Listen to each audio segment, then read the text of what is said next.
Ya, kita terima dulu ini Ibu Yatim. Selamat malam Bu Yatim. Malam Pak Yusuf. Salam, Ya, selamat selamat malam malam. semuanya. Ya, salam Haleluya. kemenangan. Salam kemenangan Salam Ibu. juga Pak Demiling. Selamat malam. Selamat malam Bu Yatim. Yang salah sebut Bu ya. Nama saya ini Demeling Bu. Yang salah sebut. Nanti nama saya jadi Belimbing ini. Enggak. Demiling lah. Makanya Ibu harus latihan. Nama saya ini 10 kali Bu. Supaya bisa sebutnya lurus. Haleluya, haleluya. Sukacita luar biasa. Bu Yatim, api Injil masih menyala?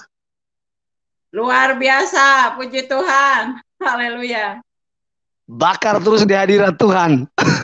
Amin, haleluya, haleluya. Amin, amin, haleluya. Saya ingin menanggapi siapa itu Pak Umar ya. Pak Yusuf, saya ingin menanggapi Pak Umar ini ya, yang tadi masuk terus ngilang lagi dia. Dia juga sempat ada komen ke saya ya waktu kesaksian minggu kemarin di channel Pak Yusuf ini. Dia bilang katanya Yohana ini katanya kafir sudah dari lahir gitu. Terus banyak lah gitu, ada juga saudara-saudara yang lain gitu yang dari yang beragama Islam. Mereka komen bahwa saya ini katanya lahir dari Pak. Ini Pak Umarnya ada lagi ini, saya naikin ya biar langsung konfirmasi sama Ibu ya. Iya, boleh. Ya, ini ada orangnya nih. Oke, silakan Ibu. Silakan. Iya. Maaf ini saya tadi sinyalnya jelek Pak, putus Pak, bukan kabur. Oh iya. Tunggu. Salam. Iya. Sebelum Ibu Yatim. Ya, Pak Umar. Jadi gini. Iya. Saya ini kan mengalami yang dipaksa itu kan dari agama Bapak toh. Jadi saya di sini tidak menjelekan. Kerusuhan di mana ya? Saya nggak perlu sebut tempatnya Pak. Ya, saya sudah sebut. Ya, jadi saya nggak sebut tempatnya ya. Saya cuma cerita. Gini Pak, Bapak kan sebagai orang Islam yang tahu kebenaran, seharusnya kita juga harus meluruskan, gitu ya. Saya sampai hari ini, sekalipun saya sudah kembali, saya tidak membenci, karena saudara-saudara dari mama saya juga masih Islam sampai hari ini, gitu ya Pak Umar ya. Cuman saya minta Pak Umar seperti tadi. Oke Pak Umar, silakan. Sebelum Bapak lanjut ceritanya, ini kan zamannya sekarang zaman internet Pak. Kebetulan saya Google nama Demeling Kuso. Keluar tuh Jalan Samratulangi 1 Manado, Sulawesi Utara. Facebooknya ada, teleponnya ada. Saya nggak pernah tahu di Manado ada kerusuhan Pak. Saya itu kan Pak, keluarga saya semua ke Manado. Jadi saya tinggal mereka itu jadi semua di sini. Yang mana ini? Iya, setelah saya pulang dari sana tinggal di sini Pak. Oh, soalnya saya cek Bapak orang Manado. Jalan Samratulangi kan. Itu kan alamat Pak. Facebooknya juga ada. Iya, alamat tidak menunjukkan bahwa saya orang Manado Pak. Bapak bisa lihat kan wajah saya tadi, orang Manado itu kan identiknya kan putih-putih. Ya nggak dari situnya juga Pak. Saya nggak masalah Bapak mau Kristen atau apa, tapi kalau kesana Islam memaksakan ya nggak benar Pak. Islam itu tidak ada paksaan dalam agama. Terus yang kedua, misalkan Bapak dipaksa nih. Bohong Pak Hasan bohong. Saya dipaksa Islam harus balik lagi, nggak boleh ngikut Yesus. Itu kan paksaan. Saya dikejar-kejar 6 kali nih. Bagaimana mungkin saya fakta? Keluarga Bapak aja mungkin. Bukan keluarga saya, orang lain ya, dari Cilacap nggak kenal diusir gara-gara yang nyampein kebenaran Injil. Jadi Islam ini jahiliyah, bukan Islam rahmatan lil alamin. Rahmatan lil alamin. Jahiliyah. Nah, rahmatan lil alamin dari mana, ayatnya aja nggak ada. Jadi Pak Hasan jangan framing di sini. Kalau memang Islam rahmatan lil alamin, silahkan tunjukkan dan buktikan. Jangan di mulut. Sebentar Pak. Ya, saya biar ngobrol dulu sama Pak Demeling Kuso. Ini aslinya. Enggak, Anda kan memframing nih. Anda kan memframing, nggak percaya orang murtad. Pak Aceh, iya, ini Pak Umar juga bilang lalu Bapak supir taksi di ini Pak, di Dubai Pak. Bapak. Oh iya, ketemu di mana gitu loh. Anda harus bertanggung jawab, jangan fitnah, jangan framing. Saya tuh supir taksi di Dubai. Hah?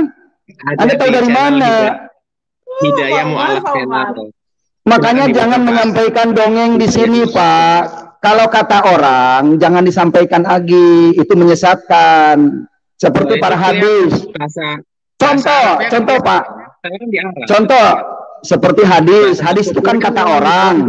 Dongeng. Jadi jangan didongengkan lagi di sini. Itu untuk menipu orang. Untuk dia mencari makan, mencari panggung.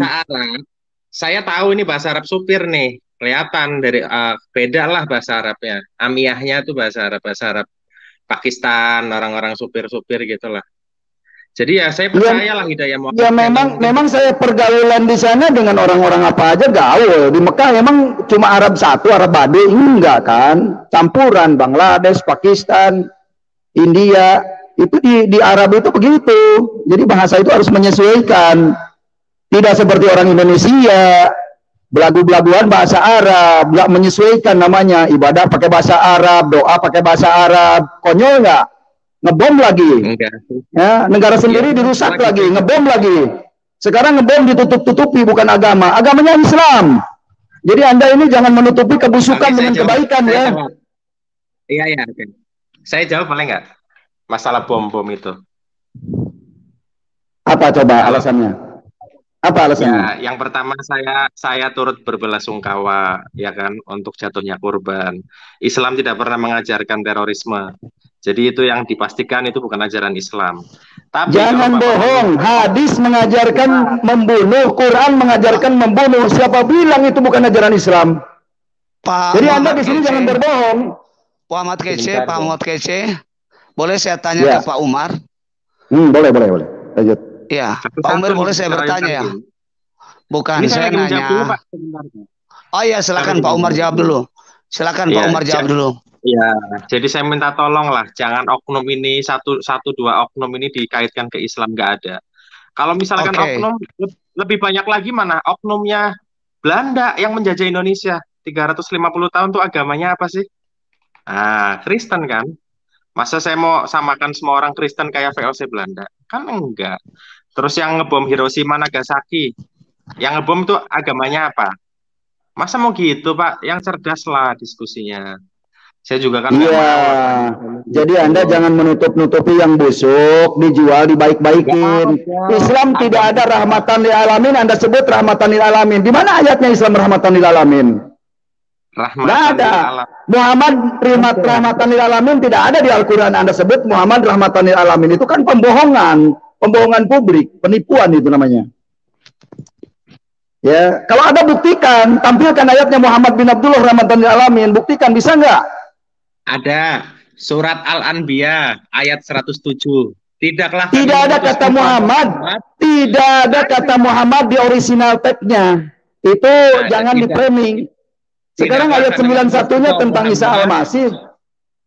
Melainkan sebagai rahmat bagi alam semesta atau rahmat. Itu tafsiran penerjemah Kemenag. Itu tafsiran penerjemah Kemenag. Di aslinya original text-nya tidak ada kata Muhammad. Original text-nya tidak ada kata Muhammad.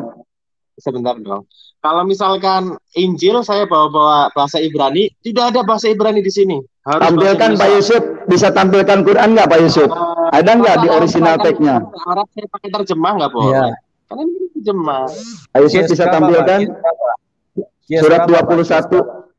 QS 21 Al-Anbiya ayat 107. Al-Anbiya ayat 107, silakan. Muhammad melainkan sebagai rahmatan lil alamin. Terus cerita dari 91-nya dulu, Pak. 91-nya di situ tentang Isa Al-Masih. Tidak mungkin 107 sekonyong-konyong jadi Muhammad.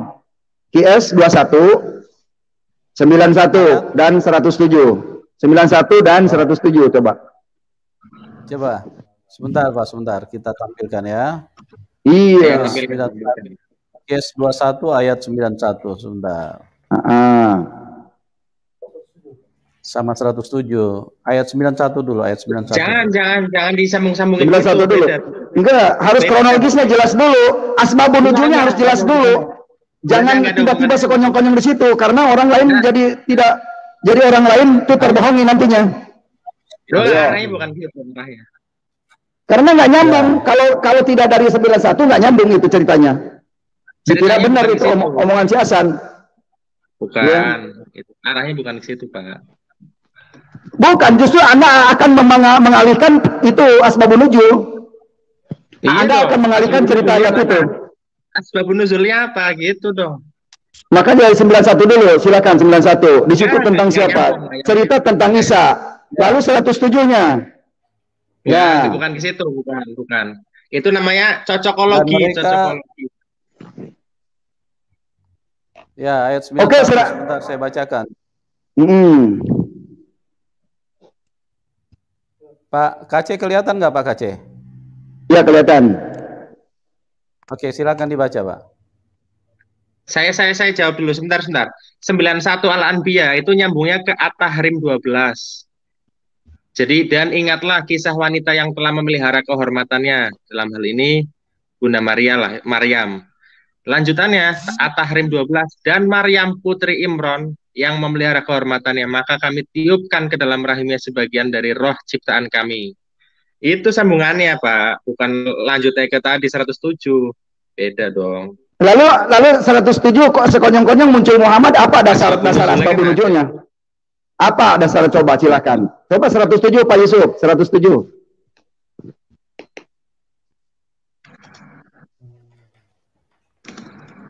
Qiyas 21 ayat 107. Ya, Arabnya bisa tampilkan Arabnya. Original tag-nya, Pak. Jangan bawa Arab lah, Pak. Pakai terjemahan Indonesia aja. Ngapain saya akan menguji umat Islam. Saya akan uji Umar, bisa nggak bahasa Arabnya? Enggak, saya akan uji emisi. Benar-benar Anda orang Islam tuh paham Arab nggak? Ya. Kalau memang Anda tidak paham Arab, sudah hentikan, jangan mengajarkan Arab di Indonesia. Karena banyak orang yang rusak mentalnya gara-gara Arab. Lah. Ya silahkan, tapi maksud saya kalau saya pakai bahasa Ibrani kan nggak boleh kan? Saya pernah lihat kok apa namanya? Ini yang dibahas ini Al-Quran. Al-Quran itu bahasa Arab. Silakan original tag-nya Arab. Pak KC itu sudah ada di layar Pak itu teks bahasa Arabnya. Arab Latin. Salah ini Pak, bukan 107. Bukan 107 Pak. Kita ini pendengar kita orang Indonesia loh Pak. Enggak, ini mau lari ini. Ini mau lari nggak bisa bahasa Arab ini, soal aja dalam Islam. Ya, saya uji emisi dia. Seberapa kemampuannya? Seberapa yang ayat 107 Pak, 107. Itu sudah Pak, ayat 107 tuh Pak. Coba ke bawah dikit, ke atas dikit. Ya. Bukan itu. Surat 21 Pak, 107. Sebentar Pak, sebentar. Wa ma arsalnaka illa rahmatan lil alamin. Ayatnya Pak, ayatnya 21, ayat 107. Qiyas 21 suratnya, ayat 107. Iya. Qiyas 21 ayat 107. Iya. Ya. Itu Pak. Ya, Qiyas 21 ayat 107. Banyak orang Islam yang nggak paham Al-Quran, soalnya saya uji semuanya. Yang mengaku Islam saya uji di sini keislamannya. Bisa nggak? Jangan sok-sokan di dalam Islam bahasa Arab. Bisa dong. Tapi kan ini kan channelnya Pak Yusuf, bukan channel bahasa Arab. Saya tahu wa ma arsalnaka illa rahmatan lil alamin. Ya, udah nanti saya uji lah. Seberapa kemampuan Anda di situ. Iya dong. Tapi kan kita ini channel Indonesia. Dalam kurung Muhammad. Jangan lari, kamu sok-sokan belagu bahasa Ibrani, bahasa Arab, bahasa asing. Ya. Jangan bahasa asing, kita bahasa itu Pak Umar, sementara Pak Yusuf cari, saya tanya tadi kan ada statement yang Bapak tulis di chat itu bahwa saya ternyata bukan mu'alaf ya. Maksudnya apa itu ya? Ya karena yang pertama Bapak bilang tadi kerusuhan, sementara saya googling alamat Bapak di Jalan Samratulangi Manado, nggak pernah ada kerusuhan di situ Pak. Terus yang kedua Bapak ditanya hukum rukun iman, rukun Islam deh yang paling dasar aja nggak tahu. Aneh lah kalau menurut saya itu terlalu apa ya, mengada-ngada. Pak, banyak umat Islam yang nggak paham rukun Islam, rukun iman. Ya walaunya aja nggak paham rukun iman. Sekarang Pak Umar begini, kalau misalnya Bapak tinggal misalnya terjadi kejadian ini di Bekasi misalnya, terus Bapak pindah ke Bandung, apakah itu menyatakan bahwa itu tidak terjadi di sana? Alamat itu kan relatif, orang boleh kapan saya boleh pindah. Alamat Bapak nggak pernah pindah domisili, memang Bapak orang Manado. Wah, Bapak jangan berasumsi dulu. Terus kedua Pak, kedua gini Pak. Ada datanya Pak. Silakan tulis nama Bapak di internet, keluar semua. Ya, itu Pak KC sudah Pak. Nah, itu dia, wa ma arsalnaka ila rahmatan lil alamin. Terus apa asbabun nuzul, nyambungnya kemana ke Muhammad di sini? Dari ayat yang mana nyambungnya coba? Tidak ada ayat Arabnya itu Muhammad di situ. Tidak ada kata Muhammad. Pakai terjemahan. Apa dasar Anda mengatakan bahwa ini adalah Muhammad? Ya ini kan sebenarnya gini. Terjemahannya juga tidak ada. Ini terjemahannya juga tidak ada kata Muhammad, ya. Dan tidaklah kami mengutus kamu, melainkan untuk menjadi rahmat bagi semesta alam. Coba ayat 91-nya. Supaya ayat ini nyambung gitu. Ayat 91-nya tentang cerita Isa, bukan tentang Muhammad. Jadi kalau sekonyong-konyong muncul Muhammad, ini kan ngaco ini Quran ini. Jelas ya? Makanya jangan ngomong dengan orang yang tahu lah, malu lah. Bukan. Ya. Apa dasar Anda itu mengatakan bahwa itu adalah Muhammad? Apa dasar Anda? Bisa buktikan nggak? Terjemahan dari pemerintah dalam kurung Muhammad. Nah itu tadi tidak ada kata Muhammad, itu tidak ada kata Muhammad. Kalau kita bahas Injil original text marah-marah, nggak boleh kan? Jangan lari-lari, ini apa? Dasar alasannya apa? Bahwa Anda itu ayat itu ditujukan kepada Muhammad, di mana dasarnya apa gitu loh? Anda punya dalil nggak? Punya bukti nggak? Hadisnya apa? Bisa buktikan nggak? Sebentar dong, jangan terocos terus. Ini kan dalam kurungnya pemerintah nih bilangnya dalam kurung Muhammad, terus kita malah ke original text ngapain? Kalau saya tanya bahasa Ibrani, bahasa Yunani kan marah-marah. Saya pernah lihat kok Pak Yusuf bilang, jangan bahasa Yunani. Siapa yang marah-marah? Jadi Anda ini jangan modal ngeyel. Bedanya Tuhan jangan dan Tuhan. Modal ngeyel, Anda tidak bisa membuktikan. Sekarang Anda tidak bisa membuktikan kan aslinya original text-nya itu kepada Muhammad. Ini udah cukup terjemahannya. Kalau saya bahas Koreus gimana? Jangan mengalihkan topik pembicaraan. Anda ini mengedukasi penonton loh. Anda ini kelihatan bodoh oleh penonton. Itu kan terjemahan. Kan kita pakai terjemahan. Bukan. Kan? Maksudnya jangan dulu ke terjemahan. Ini yang kita bahas surat 21 Al-Anbiya ayat 107 itu tidak ada hubungannya dengan si Muhammad. Ada lah Pak. Terus siapa dong kalau bukan Muhammad? Kalau memang ada, Anda berpikir bisa nggak Anda tampilkan alasan Anda mengatakan ada hubungannya dengan Muhammad ayat itu? Ada. Jadi sambungannya nanti ke hadis. Kan di hadis ada nih bahwa Nabi Muhammad adalah rahmat bagi semesta. Hadis itu firman Allah apa bukan? Hadis firman Allah apa bukan? Hadis itu firman Allah bukan? Ya katanya pernah Islam. Masa tanya hadis firman Allah apa bukan? Karena pendapat saya itu bukan firman Allah kalau pendapat saya. Menurut Anda, hadis itu firman Allah bukan? Ya hadis ya bukan firman Allah, tapi itu dasar Islam. Berarti yang menyimpang itu Pak Hasan bukan Muhammad KC ya. Yang menyimpang dari Al-Qur'an adalah Pak Hasan. Anda jangan menyimpang-nyimpangkan orang di sini deh. Anda jangan menyesatkan orang banyak deh. Sadar. Pak Umar, Pak KC, Pak Umar, Pak, bukan Pak Hasan, Pak. Pak Umar namanya, Pak. Iya, Pak Umar. Pak Umar jangan menyesatkan orang, Pak Umar ya. Koreos, Pak Umar gimana, Pak? Tuhan dan Tuhan. Iya, Koreos. Jadi lari-lari kemana-mana. Nggak usah stop. Udah lanjut aja nih kisahnya. Udah jelas Pak Umar Pak Umar ini udah nggak ngerti Al-Quran, nggak ngerti Al-Quran, lari-lari ke bahasa Yunani untuk supaya apa? Supaya ini jadi kalut. Pendengar ini supaya jadi kacau, begitu ya? Hadis apa? Oke. Hadis Dia tidak bisa membuktikan hadis, tidak bisa. Jelas. Ya udah tampil itu nomor berapa biar Pak Yusuf nanti buka. Benar, saya tunjukkan hadisnya. Mau hadisnya? Sebentar ya.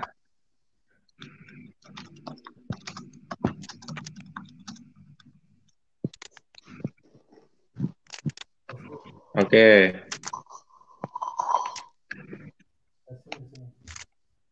Bapak mau yang mana nih Pak? Banyak Pak hadisnya Pak. Yang ada korelasinya dengan pembicaraan sekarang. Jangan banyak-banyak ya. Yang ada korelasinya aja yang sedang dibicarakan. Jelas. Yang ada korelasinya dengan Muhammad, silakan. Sebentar ya. Sabar Pak Aceh. Yang Koreos jangan dulu ya, yang Tuhan dan Tuhan nanti ya. Pak Aceh sabar dulu Pak. Ini Pak Umar lagi googling ini, lagi searching di internet. Dia tidak menguasai. Iya dong, saya nih. harus googling. Pak Yusuf juga apa? Iyalah. Gak apa-apa. Ya udah nggak apa-apa. Kita tanggapin aja. Biar penonton yang dengar dapat ilmu malam ini. Kan saya bukan ulama juga, tapi saya tahu anak Al-Anbiya 107 kan jelas. Dan kami tidak mengutus engkau dalam kurung Muhammad, melainkan untuk dalam kurung menjadi rahmat bagi seluruh alam. Nah, itu. Kenapa kata Muhammad di dalam kurung? Kenapa kata Muhammad di dalam kurung? Kalau tidak dikurungin itu pasti gadis 6 tahun habis itu di Indonesia sama Muhammad. Ya, makanya harus dikurungin supaya jangan ngamuk-ngamuk gitu. Ya, kalau kenapa nama Muhammad dalam kurung? Kalau tidak dikurungin akan lari-lari. Ya, karena nggak fitnah. Aisyah binti Abu Bakar itu kan dikawin Muhammad umur 6 tahun. Nah, supaya di Indonesia jangan dikawin 6 tahun, maka dijagain, dikurungin ya, di sama Muhammad biar nggak kemana-mana. Hadisnya juga ada hadis Bukhari. Rasulullah bilang Muslim adalah orang. Oke, tampilkan. Saya bacain aja lah. Pak Umar. Hadis riwayat Bukhari. Rasulullah bersabda, seorang Muslim itu adalah orang yang orang-orang Muslim lainnya merasa aman dari kejahatan lisan dan tangannya. Gitu. Umar. Ini terjemahannya ini. Halo? Iya, apa hubungannya dengan Muhammad rahmatan lil alamin di Quran ayat tadi? Apa hubungannya dengan Muhammad? Gitu loh. Kan ini yang dibahas kata rahmatan lil alamin. Ya, kalau rahmatan lil alamin artinya tidak membuat kerusakan di muka bumi. Gitu. Tidak. Bagaimana bisa rahmat menjadi itu berkat. Teror bom dari teror bom terjadi apa itu tidak membuat kerusakan? VOC agamanya apa? VOC Belanda agamanya apa? Glory Gospel. Nyebarin apa tuh? Nggak usah bela diri. Saya tanya Pak Umar ini. Pak Umar ini orang Indonesia atau orang Arab? Pak Umar orang Indonesia atau orang Arab? Indonesia tuh. Kenapa Anda mati-matian bela Arab? Kenapa Anda bela Muhammad? Apa untungnya dari Muhammad Anda? Diselamatkan juga tidak? Membela yang benar. Di mana benarnya? Diselamatkan. Di mana benarnya? Di mana benarnya? Coba tunjukkan. Ayo. Agama yang diridhoi oleh Allah hanyalah Islam. Jangan lari ke agama. Ini kita berbicara benarnya Islam di mana? Itu yang berkata Allah atau Muhammad? Ya dari ayat Al-Quran. Mikir dong Pak. Agama yang diridhoi Inna dina ingdalohil Islam. Sesungguhnya agamaku di sisi Allah adalah Islam. Masa Allah berbicara begitu? Mikir dong Pak. Jadi Anda harus berpikir lah. Masa Allah mengatakan sesungguhnya agama yang diridhoi Allah itu agama Islam? Iya, itu kata siapa? Kata Muhammad atau kata Allah? Anda bilang kata Allah, kok Allah berbicaranya begitu bunyinya? Iya, ayat Quran katanya firman Allah. Kenapa bunyinya seperti itu? Harusnya gimana bunyinya? Ya berarti bunyinya begini harusnya ya. Kalau Allahnya pinter, kalau Allahnya nggak bodoh, harusnya begini. Ya, harusnya begini. Inna dina indi Islam. Sesungguhnya agama di sisiku Islam. Harusnya begitu. bukan di sisi Allah. Kan yang ngomong Allah. Inna dina inani Islam, harusnya begitu. Bukan inna dina indallohil Islam. Anda nggak mikir sih bahasa. Dengerin. Sampean ini dengerin dulu. Sampean soalnya gaulnya sama Pakistan sama Bangladesh. Tidak ada nih Allah Ta'ala. Mau dengan Pakistan, mau dengan Bangladesh, itu hak saya. Nggak perlu diatur-atur. Ya. Terus apa hubungannya dengan Indonesia ini? Masalah bahasa Arab bener juga, kalau jadi teroris kan buat apa?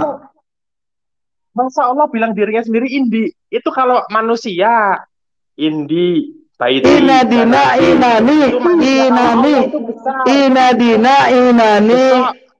Islam, harusnya gitu.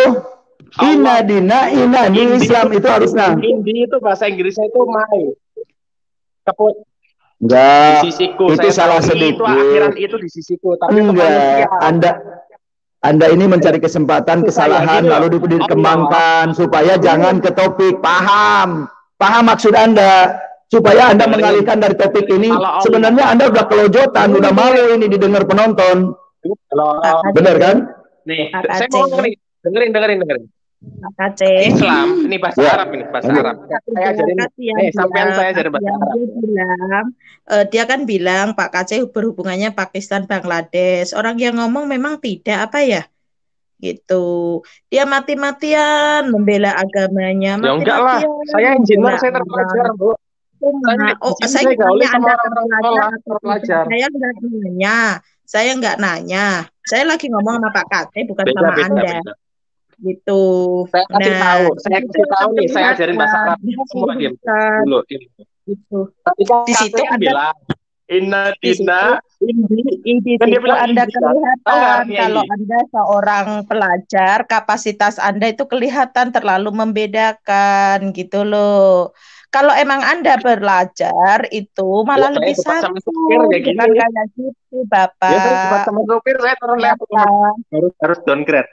Nah, saudara sekarang ya para pemirsa kelihatan ya kalau dia bilang nggak selevel. Aduh, kelihatan banget kan. Nah, kalau Anda orang cerdas pasti murtad, bukan kayak gitu. Tadi kasih bilang Pak Umar ini pelajar tapi kok nggak mudeng gitu. Pak, sekarang Anda mau ngaku orang Indonesia. Saya mau nanya, Bapak mengaku orang Indonesia. Bapak mengaku orang Indonesia kan? Nah, Bapak mengaku orang Indonesia dan membela mati-matian orang Arab. Coba deh Bapak baca itu surat Ibrahim ayat 4. Coba Bapak baca deh. Nih, saya ngomong. Bentar. Bapak baca dulu surat Ibrahim ayat 4. Cuci piring. Coba Bapak baca. Baca dulu surat Ibrahim ayat 4. Ibu cuci piring terus tidur. Pak, mohon deh kalau emang Anda kan di sini kan mati-matian ya membela Arab, sedangkan Anda orang Indonesia. Ini Bapak nggak usah ngeles ngalor ngidul, bisa apa tidak pertanyaan saya. Bapak bisa apa tidak? Pertanyaan saya, Bapak bisa apa tidak? Kalau Bapak saya mau jawab, Ibu diam dulu. Pak Umar. Kalau berdiskusi, ya gini, kalau berdiskusi harus intelektual, ya. Bapak kan kerja di luar negeri, seharusnya kan Bapak ini kan orang terpelajar. Saya menjelaskan intelektual, Pak Yusuf. Ya, artinya gini, kita berdiskusi ini kan mengedukasi penonton. Jangan suka membuat keterangan hoax seperti memfitnah Pak KC, memfitnah Demeling, terus memfitnah Ibu Deborah. Itu kan itu nggak bagus. Itu kabur ya Pak. Ya. Kabur dia. Keluar dia. Dia ini saya lihat kayak buat statement gitu. Yang kadang yang nggak sesuai yang kita ceritakan itu. Iya benar. Dia memang sengaja untuk membuang topik. Tadi dia bilang dia kaitkan dengan VOC. VOC Belanda tidak ada hubungannya dengan kekristenan. Yang kita bicarakan ini kan dalil. Kita bicarakan ini dalil. Ya teman-teman yang Muslim yang ada di dalam link ini, yang kami bicarakan ini dalil. Jadi kalau mau berargumentasi pakai dalil juga, Yang kita bicarakan ini kan ada ayat-ayatnya di Al-Quran yang mengajarkan untuk memerangi orang-orang kafir. Jadi dalil itulah yang kita angkat. Karena apa? Karena seperti yang disampaikan Pak Kace tadi, katanya Islam rahmatan lil alamin. Tapi ada ayat-ayat yang mengajarkan untuk bisa membunuh orang lain, menghalalkan darah orang lain.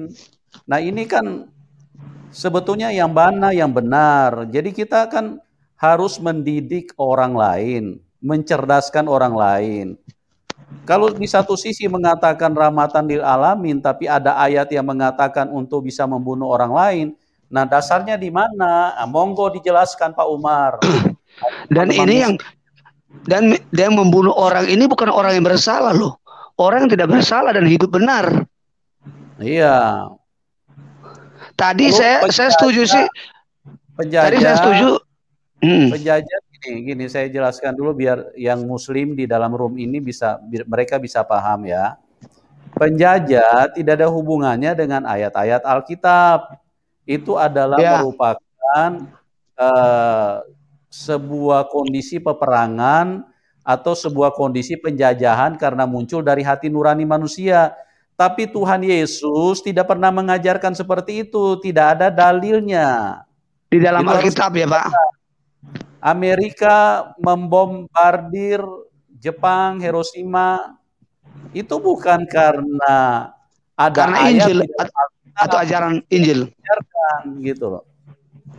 Ya, oke, silakan. Ini Pak Umar ada lagi nih, kita angkat dulu nih. Ya Pak Umar. Pak Umar teh. Pak Umar, tolong jawab Pak Umar. Pak Umar. Iya, sebentar saya mau jawab KC dulu ya, Bu Yohana ya. Ya. Tadi kan Pak KC kan bilang harusnya inna dina indi, ya kan? Agama yang diridhoi di sisiku, harusnya kan indi, artinya my. Akhiran i dalam bahasa Arab itu artinya kepunyaanku. Misalkan baiti, rumahku, janati, surgaku. Jadi maksudnya KC, inna dina indi, seharusnya Tuhan ngomongnya indi karena di sisiku, ya kan? Bukan indallah. Kan indallah kan sesungguhnya agama yang diridhoi di sisi Allah. Jadi kalau Allah menyatakan dirinya sendiri, kok nggak pakai indi, kata KC gitu kan. Sementara kalau KC tahu bahasa Arab yang baik dan benar, bahasa Arab itu Pak, seorang Arab pada saat ingin menunjukkan kebesarannya, seorang raja misalkan, itu tidak mungkin bicara anak, nggak ada, tapi dia bilangnya nahna fihilmatik, nahna tahta amrik. Maksudnya dia mau bilang saya, tapi bilangnya kami. Itu menunjukkan bukan. Nahna itu kita. Iya. Nahna itu bahasa kita. Anda ini sok jago. Begini. Makanya dalam Al-Quran ayat-ayatnya ada kami, ada kita. Itu menunjukkan kebesaran. Bukan artinya saya anak. Nggak ada Tuhan masa ngomong anak. Wagu jenenge. Ya, Pasan, begini dengerin. Tidak ada orang pinter karena berbahasa Arab. Tidak ada orang yang berbahasa Arab bisa bikin komputer, laptop, apalagi bikin pesawat, nggak ada. Jadi tetap yang bisa maju itu yang berpikiran bahasa Inggris, bukan bahasa Arab. Jadi bahasa Arab untuk apa? Sebenarnya Pak Hasan ini korban dari pengajaran Arab yang ingin menjadi bahasa internasional. Cuman kan Pak Hasan ini bodoh orangnya, nggak ngerti. Pak Umar ini. Pak Umar ini otaknya dangkal gitu, bodoh. Dia sekolah di Arab. Sementara Arab tidak bisa membuat pesawat, tidak bisa bikin komputer. Jadi ingat, pembodohan mengikuti Arab. Mana ada si Arab yang pinter? Nggak ada. Tetap aja yang dari negara lain. Mana yang pinter dari Arab? Kecuali rakit bom. Nah, kecuali ngerakit bom pinter tuh dari Arab. Pakai CS sebentar. Oke. Makasih. Jadi begini ya, untuk kesaksian ini kita jangan kendor, jangan kendor. Dengan adanya gangguan seperti ini, sudah tidak heran itu yang namanya manusia yang sudah terselubungi roh kegelapan, Ya, dia pasti tidak senang, pasti dia tidak senang ketika kita mengabarkan kabar kebesaran Tuhan kita Yesus Kristus. Itu sudah pasti. Jadi gangguan-gangguan seperti itu kita kalikan 0, maju terus. Pantang mundur mereka. Benar. Jangan maju dikasih kesempatan ngoceh-ngoceh berbohong. Ya, dikejar dalil dia nggak mungkin bisa. Pak Kaceh, saya mau tanya sedikit nih Pak Kaceh. Boleh, Bu. Pak Kaceh, kan ini kan lagi menjalankan ibadah puasa, tarawih, tadarusan. Kalau dulu kita kalau kita berpuasa itu setan itu pada dirantai. Lah ini kok ada sampai sini terlepas atau kepiye, Pak? Lepas itu satu kayaknya. Aduh. Itu hanya terlepas atau bagaimana itu?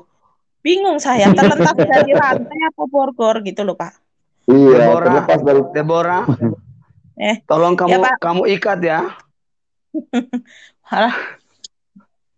Biarin dia yang gentayangan gitu. Deborah kesini janganlah pakai mitos-mitos segala. Bukan mitos Pak, lah kan katanya begitu ya, saya tanya dong, lah ini kok ada di sini gitu loh, kan katanya kan jamnya tarawih, jamnya tadarusan. Nah kalau bulan puasa kan mereka kan kata setan-setan yang berbuat jahat Allah pun tersenyum kalau pada puasa, dan berarti selama 11 bulan cemberut atau gimana saya kurang tahu. Nah katanya tersenyum, kenapa nggak puasa terus selama setahun gitu. Nah kalau puasa terus selama setahun kan Indonesia ini aman loh, gitu loh. Saya kira ini cerita mitos. Maaf gitu. Nah setan-setan itu iblis-iblis itu diikat, dirantai, diborgol, ditali. Saya rasa Pak Kaceh, Bu Yatim juga tahu dah gitu. Nah tapi kok ini kok tadi ada kesini terlepas atau gimana gitu loh. Gimana aman? Gimana aman? Orang buka warung aja diobrak-abrik, gimana aman tuh? Iya. Benar. Saya mau nanya ke Ibu Yatim boleh ya? Betul kata Pak Yusuf tadi kan, masalah perang itu dia tidak membawa agama, itu perang antara negara. Tidak ada istilah, tidak ada pakai password itu, tidak ada, ya kan? Jadi Belanda yang masuk ke Indonesia itu sebetulnya tidak ada hubungan dengan pemberitaan Injil. Tidak ada. Ya, betul. Itu bukan masalah agama. Itu bukan siapa. Iya. Tidak ada kaitannya dengan kekristenan. Kekristenan, sejarah gereja tidak mencatat itu. Ya, yang kita bahas ini, mereka kalau mau melakukan kekerasan itu pasti kata sandinya keluar, Allahu Akbar. Nah ini yang kita bicarakan gitu loh. Ini kan berbeda. Kalau namanya penjajahan tidak ada pakai kata-kata Alkitab. Di dalam nama Tuhan Yesus kami datang menjajah Anda, tidak ada itu seperti begitu tuh. Nah, jadi jangan diputar-balikan ya. Pak Kece, saya mau diskusi sebentar Pak Kece. Boleh. Kan begini Pak Kece, katanya kalau kita bela agama ya, berarti kita bela Tuhan kita, kemudian kita mati nih, kita jadi tumbal atau bukan itu? Tumbal itu. Jadi tumbal itu tumbal agama. Jadi agama apa itu? Pak Kece? Yang suka minta tumbal itu biasanya apa? Biasanya iblis. Nah, kalau Tuhan kita Yesus Kristus malah menumbalkan diri Pak Kece. Iya benar. Nah ini Tuhan yang benar. Tidak perlu tumbal. Dia yang menumbalkan diri, menebus dosa manusia. Itu luar biasa, Yesus Kristus Tuhan kita yang sejati, yang maha baik. Iya. Amin. Amin. Haleluya. Iya malah kabur nih Pak Umarnya, saya mau ini apa? Enggak. Tadi kan Pak Umar dia bilang tidak ada agama Islam mengajarkan tentang teroris ya. Nah, lalu yang melakukan pemboman ini, bunuh diri ini ajaran dari mana sebetulnya? Setan, iblis Pak. Ya, oke kita terima dulu ini Pak Lalu. Selamat malam Pak Lalu, shalom Pak. Assalamualaikum warahmatullahi wabarakatuh. Waalaikumsalam warahmatullahi wabarakatuh. Tuhan Yesus baik. Luar biasa nih, laskar Kristus yang luar biasa ini. Saya mohon maaf Kenapa emang? Saya baru rindu untuk bisa berbagi sebenarnya. Pak Lalu salah apa? Minta maaf ke kami nih Pak Lalu. Itu dia. Iya, saya minta maaf karena saya tidak bisa bergabung, saudaraku. Itu tadi saya kepingin itu kita punya saudara tadi Pak Umar tadi itu loh. Kenapa waktu pas murtadin yang memberi kesaksian itu mereka meragukan, tapi ketika yang mualaf itu yang memberikan kesaksian mereka tidak pernah pertanyakan gitu loh. Itu jadi masalahnya. Iya, kita diajarkan sama Tuhan Yesus katakan ya di atas ya, tidak di atas tidak.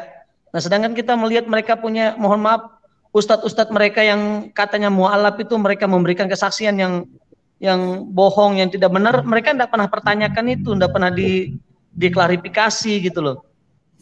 Kalau masalah inna dina indallahil Islam tadi itu bahwa agama yang dari sisi Allah itu hanya agama Islam, ya saya juga pernah ngalamin seperti itu dulu gitu loh. Apalagi yang tadi katanya agama Islam itu agama rahmatan lil alamin. Loh, saya dulu tidak akan pernah ngajar-ngajar orang Kristen kalau doktrin saya diajarkan tentang kasih. Ya, betul. Saya kejar-kejar orang Kristen sampai di Bali itu kenapa? Karena saya kepingin supaya mereka masuk Islam gitu loh. Nah, itu yang salah. Dan banyak orang yang dulu yang pernah kami masukkan ke Islam, apa yang mereka kerjakan setelah masuk Islam? Mereka pergi minta-minta ke masyarakat, oh saya ini mualaf, dikasih beras 1 kilo. Itu yang bikin saya prihatin. Kasihan ya. Kasihan sekali. Nah, saya percaya Haji Muhammad KC juga pasti pernah ngalamin itu, bagaimana untuk mengajak orang untuk pindah agama. Iya benar, maka saya tadi dulu itu dengan hal-hal seperti itu. Kalau bilang ya memang kalau di Al-Qur'annya berkata ya Islam itu rahmatan lil alamin gitu loh, tapi dalam prakteknya kan enggak gitu loh. Nah, ini yang perlu kita sama-sama renungkan. Aduh, makanya saya bilang tadi kok agak sedikit greget, lupa saya jadi pendeta kalau kayak gitu. Jadi memang kalau kita punya perspektif yang salah tentang Tuhan, ya kita tidak akan pernah menikmati kebenaran yang hakiki dalam hidup kita gitu loh. Perspektif kita ini penting dulu loh. Pola pikir, cara pandang kita tentang Tuhan itu harus benar. Kalau enggak susah. Amin. Iya, orang Kristen pun banyak yang punya perspektif yang salah tentang Tuhan. Makanya saya sering katakan kalau kita mengenal siapa yang kita sembah, beda.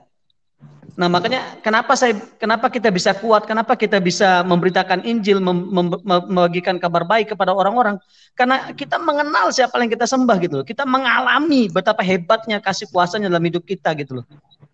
Kalau orang tidak pernah mengalami hebatnya Tuhan dalam hidup mereka tidak akan pernah bersaksi.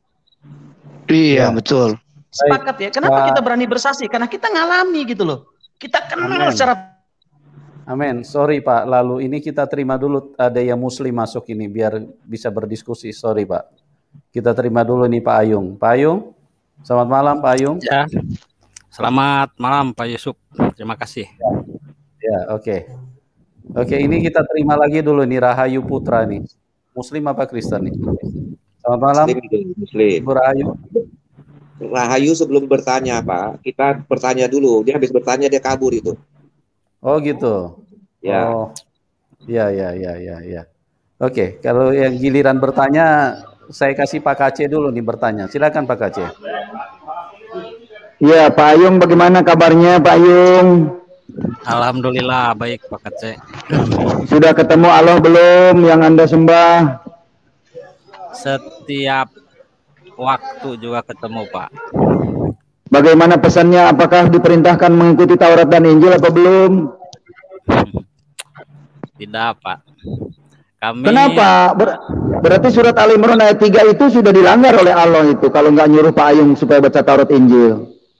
Kami. Kalau ada statement bertemu berarti itu bohong. Ya, itu bohong berarti. Kalau sudah bertemu Allah, kayak saya nih Pak Ayung. Kalau sudah ketemu Allah, pasti diperintahkan supaya mengikuti Taurat dan Injil. Karena di dalam Taurat dan Injil itu ada petunjuk cahaya yang menerangi untuk takwa. Itu sesuai surat 5 Al-Maidah ayat 46 begitu. Jadi kalau Pak Ayung mengatakan saya ketemu Allah, sekarang ini bersama Allah, tapi tidak merintahkan baca Taurat dan Injil, itu Allah bohong, itu jangan-jangan dari gua hiro itu, Jibrian. Karena hati-hati, di Pak Ayung. Ayat yang lain juga kan, kalau katanya nih di dalam Al-Quran itu ada sebagian ayat di dalam Taurat dan Injil ini yang merupakan hasil karangan manusia begitu Pak. Coba yang mana? Ya. Coba yang mana? Jadi gini. Bukan ayat mana yang karangan yang pasti ditunjukin. Bentar Pak Kacik. Bentar Pak Kacik. Coba yang mana yang karangan yang mana? Dikasih lihat. Tunjukin ke saya. Buktikan yang karangan yang mana. Dan siapa yang buat? Buktikan Pak Ayung. Saya mengabarkan menurut redaksi dalam Al-Quran. Makanya saya menyelidiki. Kalau tidak menunjukkan, nah ini ayat yang larangan, yang ini ayat yang asli, kan begitu Pak. Dan ternyata saya kaji di dalam baik di dalam Taurat maupun Injil itu memang ada Pak Ayung. Gimana Pak? Sorry Pak. Ya? Sorry Pak, saya mau klarifikasi sedikit. Kalau Allah SWT tidak menunjukkan ayat yang mana, berarti Allah SWT ini tidak jelas Pak. Ya kan? Seharusnya kalau Tuhan yang benar itu tidak membingungkan orang.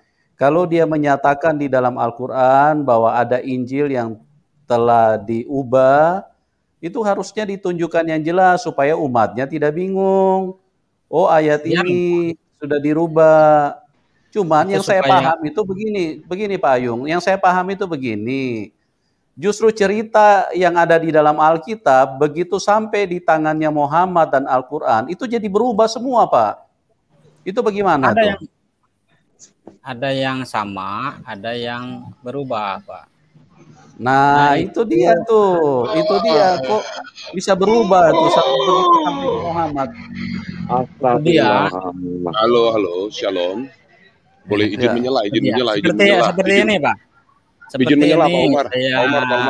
Halo. Saya akan tunjukkan Pak Ayung ini Pak Ayung salah ini. satu ayat yang tidak masuk logika saya. Ada Rahayu, tentang Rahayu. Pak, saya tunjukkan ya. Oh bentar. Ya, nanti aja Pak Umar, saya pusing loh Pak kalau mendengar. Ini Pak Ayung, Pak Rahayu itu Pak Ayung, Pak Rahayu bukan Pak Umar. Pak Ayung. Iya, Pak Ayung. Saya pusing kalau mendengar orang mengatakan kitab Anda dipalsukan tapi nggak bisa menunjukkan ayatnya. Saya pusing loh Pak. Ini mungkin ini salah satunya Pak. Mungkin ini salah satunya. Saya tunjukkan ya. Saya tunjukkan. Iya. Di Kejadian 46 ayat 8 sampai 15. Bacakan Pak. Pak, itu bukan Injil Pak. Itu bukan Injil Pak. Kitab Kejadian bukan Injil. Tadi katanya Injil. Tadi katanya Injil. Pak Amin. Ya, bacakan Pak. Mungkin Pak Amin nggak dengar. Bacakan Pak. Bacakan Pak. Sebentar, teman-teman sebentar. Saya mau tanya dulu. Pak. Sebentar. Ini Rahayu Putra ini Muslim Kristen ya Pak? Oh, saya hantu gentayangan. Halo Pak. Pak Pendeta Yusuf Manabulu, shalom Pak. Saya hantu yang gentayangan untuk membantai Muslim yang berbohong ini Pak. Saya hantu yang bergentayangan ini Pak. Silahkan bantai Pak. Iya. Jadi baca poinnya apa tadi Pak? Poinnya tadi apa Pak? Kejadian, coba di Kejadian pasal 46. Sudah ada kejadiannya Pak. Pak, itu sudah ada kejadiannya, banyak kejadiannya Pak. Bahkan polisi lagi mengusut Pak, Udah Bapak tenang aja di kejadian itu tenang. Kejadian itu tidak berubah Pak. Di kejadian itu tidak berubah. Yang berubah sekarang begini Pak. Saya pusing loh Pak. Soalnya saya punya pertanyaan. Tunggu Pak. Ini Tuhannya cacat logika menurut saya. Kalau coba saya punya pertanyaan. Saya punya pertanyaan logika loh Pak. Enggak, ini Bapak malah bertanya. Tadi kan saya disuruh membuktikan. Ya, buktikanlah. Ayat salahnya ini saya ajukan salah satu contoh ya. Itu suara apa tuh Pak? Nah, aduh ketawa Pak itu. Itu dari bodoh. Tawa toke itu, Pak. Toke di sada, toke ngahaminan. Itu langsung aja, langsung aja ke titik pertanyaannya, ke titik poinnya langsung. Ya, itu lebih bagus deh, supaya jangan berbelat-belit. Ya, makanya saya biarkan. Bunyi ayatnya begini, inilah anak-anak dari Bani Israel yang datang ke Mesir, yakni Yakub beserta keturunannya yang sulung. Nah, ini udah 12 itu, Pak, 12 anak Israel itu, Pak. Kejadian 46 ayat berapa, Pak? Kejadian 46 ayat berapa? 46 ayat 8 sampai 15 ya. Terus poinnya apa, Pak? Setelah saya urut nama-nama yang disebutkan di sana berjumlah 34. Tetapi Allah di sini menyimpulkan jadi seluruh anak laki di akhir ayatnya ya. Jadi seluruh anak laki dan perempuan berjumlah 33 jiwa. Ini kan tidak ada satu, Pak. Bahkan kalau kita masukkan lagi Dina ini jadi 35 nih seluruhnya. Sekarang begini, Pak, saya bertanya Bapak. Tapi ini Allah Subhanahu Allah di sana kenapa jadi 33 begitu, Pak? Halo Edi Barihum, halo. Bapak katakan tadi berapa? Silakan 33. Silakan ditanggapi, Pak. Terus 34, langsung 35 ya. Ini Bapak nambahin atau gimana? Enggak, saya sampai bikin kalau itu, saya, Pak. Dengar, Pak. Kalau dengar, saya Pak. Bapak baca itu ngelompat-lompat jam tuh jam seperti monyet, Pak. Lompat dari dahan satu ke dahan lain, lompat-lompat itu nggak masuk akal buat saya, Pak. Di situ tertera loh, Pak. Semua anak-anak Israel itu berjumlah 12. Yang ikut ke Mesir, menantu dan para pembantunya itu tertera. Oke, kita tinggalkan. Ya. Jumlahnya berapa? Pertanyaan saya, Pak. Jumlahnya berapa, Pak? Pertanyaannya, Pak. Saya nggak bawa Alkitab, saya di luar. Dan saya kalau nanti keluar, kalau Pak, saya bukan ngeles. Dengar dulu, Pak, penjelasan saya. Dengar dulu, Pak. Saya kalau keluar satu-satu, Pak. Saya tolong dibuka. Jangan lari-lari. Pak, tunggu dulu, Pak. Pak Pendeta Yusuf. Bapak ini lari-lari ya. Tolong dibukakan di screen. Silakan ditanggapi dulu, mau siapapun. Tolong dibukakan di screen. Jadi biar jelas. Ya, silakan. Tolong saya Bapak sampai bikin jangan Bapak membuat analisa yang enggak, Pak. Oke, sambil menunggu Pak dalam. Saya pembuktian. Pembuktian kita buktikan.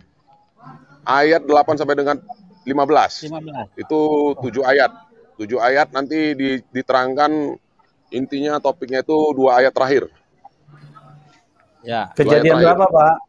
Kejadian 46. Kejadian 46. Ayat 8 sampai dengan 17. 8 sampai 15. Ya, 15. Ayat 8 sampai dengan 15. Oke, sambil menunggu dicari, saya mau bertanya sama Bapak.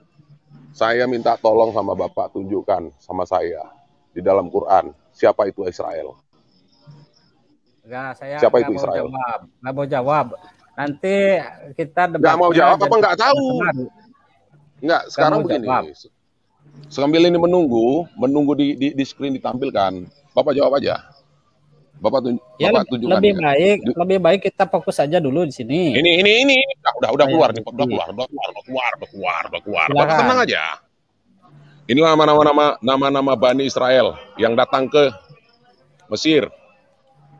Langsung ke atas, Pak. Ayat 10, 11, langsung. 11, 12, 13, 14. Langsung ya, 1 Ruben, 15, 2 Henok, 15, stop. 3 Palu, Stop. 4 Hezron, 5 Karni, 6 Simon, 7 yang itu Yemuel. Itulah ayat yang ke-15. Itulah keturunan Lea yang melahirkan bagi Yakub di Padan Aram anak laki-laki serta Dina juga. Saya akan bisa sebutkan sampai perempuan. Jadi seluruhnya laki-laki dan perempuan berjumlah 30 jiwa. 30 jiwa. Ya, Pak ya? Ya. Ya, Pak ya? 33 jiwa. Perempuan. Jadi itu, ayat 16 sampai mana lagi 33, Pak? 33. 33. Iya, poinnya 33. Udah. Iya. 33. Udah. 33. Ya. Saya tegaskan lagi, semua jadi saksi saya 33 orang. 33 jiwa tertulis di sini. Tapi pengertian dalam bahasa kita sehari-hari, bahasa umum, 33 orang yang berangkat ke Mesir. Sudah? Ya. Sudah paham Anda? Sudah paham? Ya. Di mana dari ayat 8 ini sampai dengan ayat ke-15 ini dikatakan 34 atau 35? Iya, makanya saya akan sebutkan satu-satu ya Pak. Dari ayat itu. Saya rinci dari ayat itu ya. 1 Ruben, 2 Henok, 3 Palu, 4 Hezron, 5 Karni, 6 Simon, 7 Yemuel, 8 Yamin, 9 Ohad, 10 Yakin, 11 Johar. Suaranya jauh Pak, hilang suara Bapak.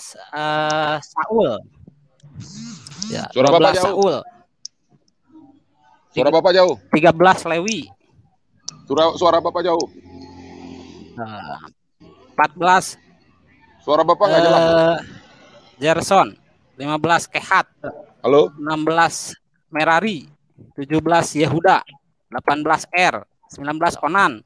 20 Sela. 21 Peres. 22 Zerah. 23 Peres. 24 Hezron. 25 Hamul. 26 Esakhar. 27 Tola. 28 Pua. 29 ya Ayub. 30 Simron, 31 Zebulon, 32 Sered, 33 Elon, 34 Yehlel, Pak. Itu jadi 34. Why connection is bad. Halo. Bad. Halo, Payung. Ya. Halo Payung. Itu 34. Ya. Suara Payung nggak kedengaran loh. Itu 34. Bagaimana itu? Suara Payung baru ini saya dengar. Baru ini saya dengar suara Payung. Ya. Halo, suara Payung. Payung sementara baru saya dengar. di dalam kesimpulannya 33 itu. Jadi Anda diam dulu Yung, orang lagi jawab. Tuhannya salah hitung? Halo, peka. Ya, silakan. Saya nggak kedengaran suara Anda. Saya nggak kedengaran suara Anda dari tadi. Suara Anda hilang. Saya halo. Anda ngomong terus. Gimana sih ini orang? Kalau kok tahu saya ngomong terus kan tidak kedengar. Karena kamu ngomong terus, bagaimana orang ngomong? Memang Ayung ini. Ya, silakan. Kamu standby dulu, diam dulu. Halo. Ya. Bentar. Oke, lanjut Pak Ayung. Ya, itu tadi setelah saya rinci bahwa seluruhnya itu 34. Bahkan saya sampai bikin diagramnya ini di Word.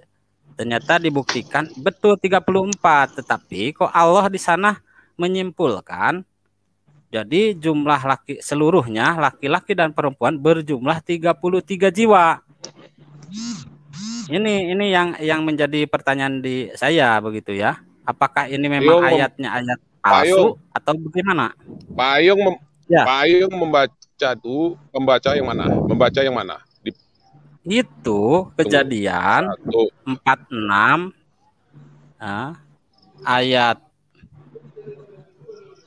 46 ayat 8 sampai 15. Itu kan sudah jelas, Pak. Iya, sudah jelas 33 jiwa. 33 jiwa. Urutannya 34, tetapi oleh Allah disimpulkan 33 jadi jiwa. 33. Payung, ini 33 jiwa. Saya tadi hitung 33 jiwa. 33 jiwa. Silakan, Pak. Payung tak. Nah, jadi saya bertanya. Ya. Saya balik bertanya. Saya sekarang balik bertanya kepada Anda. Enggak. Israel. Karena saya jangan ada bertanya aja. Ini 34. Enggak bertanya, ini masih melanjutkan. Saya Satu kali saya bertanya yang tadi. Iya, giliran saya dong. Saya sudah jawab ini 33. Jadi simpulkan dulu. Apakah ayat ini palsu atau memang Tuhannya salah hitung? Dari dulu ayat ini seperti ini, kan udah kejadiannya udah dari dulu tetap seperti ini gitu 33. Berarti ini, sekarang itulah sekarang tadi. Pertanyaan saya sekarang ada ayat sekarang yang salah balik bertanya. Payung, saya balik bertanya, saya udah jawab. Ini kejadiannya tetap seperti ini. Sekarang saya balik bertanya, Payung. Sebutkan di dalam Quran itu siapa Israel? Saya mau tahu. Simpel, saya nggak suruh Payung hitung, sebutkan. Sebutkan. Ya, jadi ini Bapak sudah menyebutkan ya bahwa ini ayatnya yang ayatnya saya yang buat kesimpulan. Begitu ya. Yang menyimpulkan Halo, saya nggak buat kesimpulan. Kalau begitu, ini ayat tetap seperti ini. Ini ayat tetap seperti ini. Kan saya udah katakan dari pertama tadi sebelum saya jawab, sebelum Pak Yung baca. Kejadian ini udah ada kejadiannya dari dulu gitu. Polisi ngusut pun udah tutup kasus. Udah. Kalau begitu, sekarang saya boleh bertanya kepada Anda. Saya bertanya kepada Ayung gitu. Sebutkan Israel. Siapa itu Israel dalam Quran? Enggak. Saya mau tahu. Karena ini kan saya nggak minta Pak Ayung membaca, Pak Ayung menghitung. Sebutkan siapa itu Israel di dalam Quran. Gimana Pak Ayung? Ya, kalau Israel itu sebentar saya cari dulu di Al-Qur'annya ya. Karena saya tidak terlalu hafal ayat-ayat Al-Qur'an.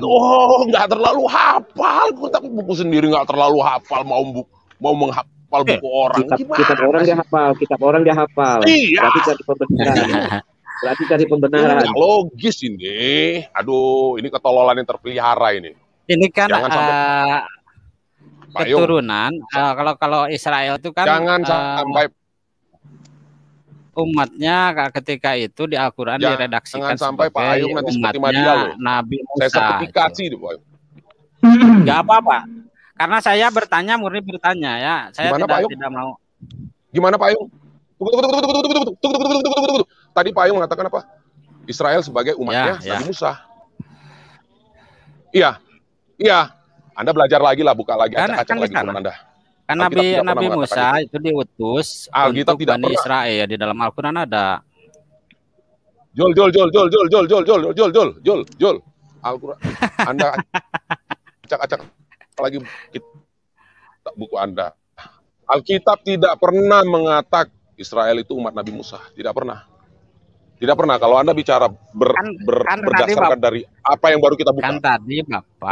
Dari apa yang kita buka dari Al-Quran. Anda tidak bisa mengatakan. Tapi dijawab jadi di Alkitab tidak mengatakan begitu. Kan tadi Bapak yang nanya di Al-Quran. Saya jawab di Al-Quran itu digambarkan kalau pertanyaan saya itu Panjul. Tenang.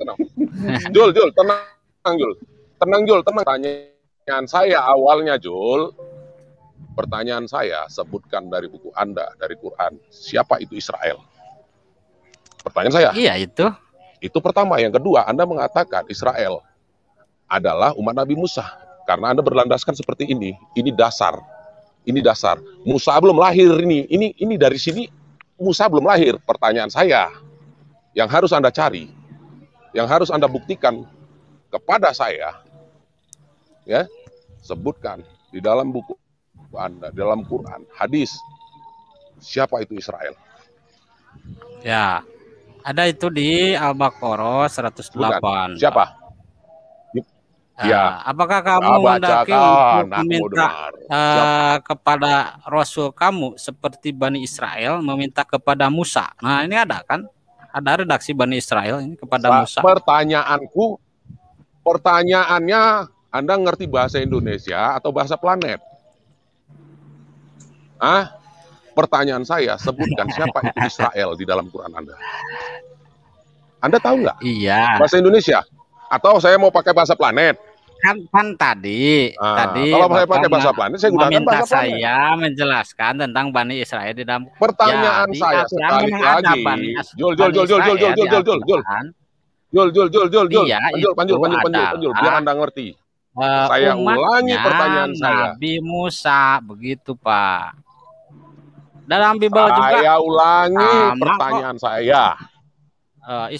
Nabi Musa itu diutus untuk Bani Israel, bahkan Yesus juga sama. Dari domba-domba yang tersesat dari Bani Israel. Begitu Pak, ya? Anda terlalu banyak bicara, Panjul. Pertanyaan saya, siapa itu Israel? Siapa Israel di dalam buku Anda? Siapa? Ya, dalam Al-Quran, Al-Baqarah 108 itu Pak baca silakan. Itu Hai Bani itu kaum. Iya. Kaum. Bani Israel, kaum Israel itu. Itu bukan nama orang. Kalau kau Jul, kalau kaum disebut kaum itu lebih dari 1, lebih dari 1000. Ya, iya. Paham kamu? Kaum. Anda dari logat dan tutur kata Anda maaf ya, saya bukan tidak bermaksud syarah. Saya hanya membuat analogi aja ya. Anda orang Jawa Barat ya? Pak Ayung orang Jawa Barat ya? Betul, Pak Ayung orang Jawa Barat ya? Kalau di dalam Arab, Pak Ayung ini dikatakan Bani Sunda, suku Sunda, kaum orang Sunda, orang Jawa Barat. Tapi karena di Quran yang Pak Ayung baca tadi, Bani Israel, pertanyaannya, siapa itu Israel? Siapa itu Israel?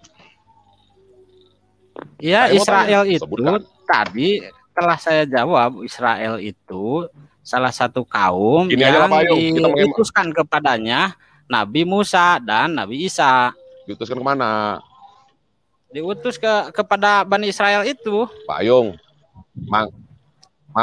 makanya Pak Ayung, jangan suka mengacak-acak kitab orang, sementara kitab sendiri nggak ngerti. Ya, ini pesan saya Pak Ayung. Enggak. Ya, kalau kebenaran itu. Jadi begini Pak Ayung, kalau bicara kebenaran, saya Pak Ayung, bukan mencari kesalahan. Silakan Bapak juga.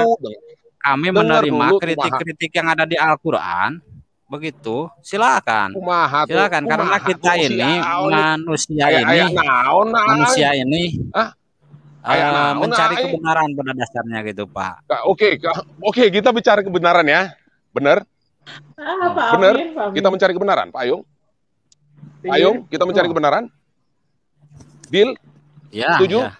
Kita mencari kebenaran. Setuju. Benar? Betul. Oke. Ya. Semua jadi saksi saya ya. Semua jadi saksi saya. Siapa yang mau mencari kebenaran? Nah. Ya. Dengan segala hormat, Pak Yusuf Anabuluh. Mohon dibukakan. Sahih Bukhari 387.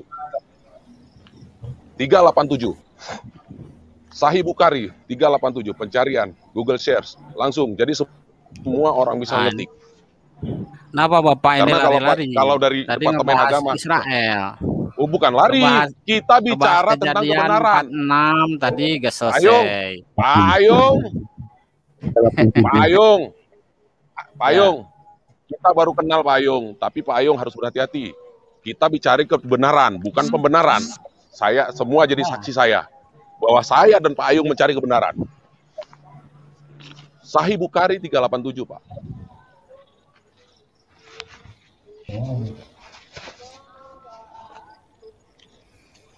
Dan itu tercover Pak Ayung, tercover.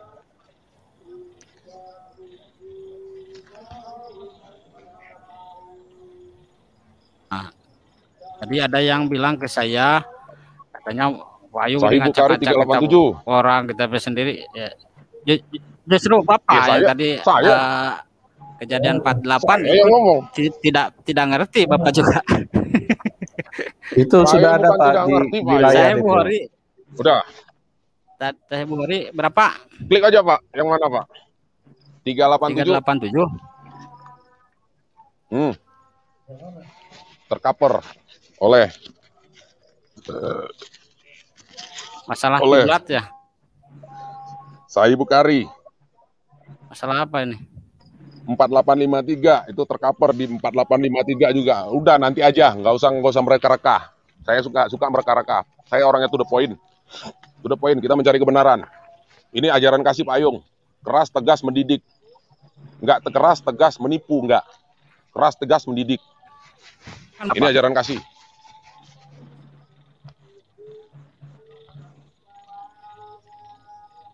Oh, ini Bapak pakai bahasa Inggris nih Pak ya? Pak, aduh. Sebentar Pak, sebentar. Bahasa Inggris ya Pak ya? Bahasa Indonesianya aja. Bahasa Indonesia. Gini Pak Ayung. Saya sengaja minta ini. Ini namanya kita mencari kebenaran Pak Ayung. Dari hadis ini aja saya mau mematahkan argumentasi kalian. Kalian semua pukul rata. Satu, asbabun nuzul saya mau hancurkan.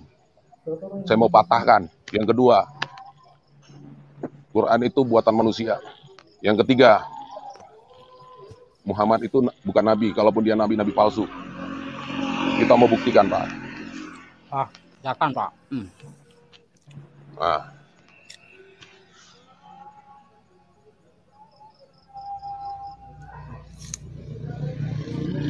Aduh, kalau saya keluar lagi nih bahaya nih. Yang bahasa Indonesianya. Naikkan Pak yang Islam, Pak. Biar kita kan mencari kebenaran ya. Yang mencari kebenaran. Naikkan saudara saya yang Islam itu, yang dari Islam. Ini saya kita Pak Ayung udah nanti. Bapak kan kita one by one dalam kebenaran. Jadi iya, udah Pak Ayung. Tenang aja Pak Ayung. Saya nggak gigit Pak Ayung. Saya nggak gigit. Jangan katakan saya mutar-mutar. Anda bicara. Tadi Bapak mencari kebenaran. Iya, kita bicara kebenarannya nih. Ini apa yang saya katakan tiga yang mau saya ungkapkan dalam satu hadis. Makanya kalau mencari kebenaran, barangkali ilmu saya tidak memadai. Gini. Bisa rekan saya. Gini Pak Ayung ya. Kita sambil nunggu di screen ditampilkan oleh Pak Pendeta Yusuf Manabulu. Saya mau tanya Pak Ayung. Manakah yang lebih tinggi status derajatnya? Orang yang dikatakan Nabi semesta alam tapi tidak pernah bertemu. Dia hanya melihat. Kalau melihat dalam tatanan bahasa Indonesia, melihat itu tidak ditentukan oleh jarak. Bisa 500.000 meter, bisa 500.000 kilometer, bisa dari sini ke langit. Ya.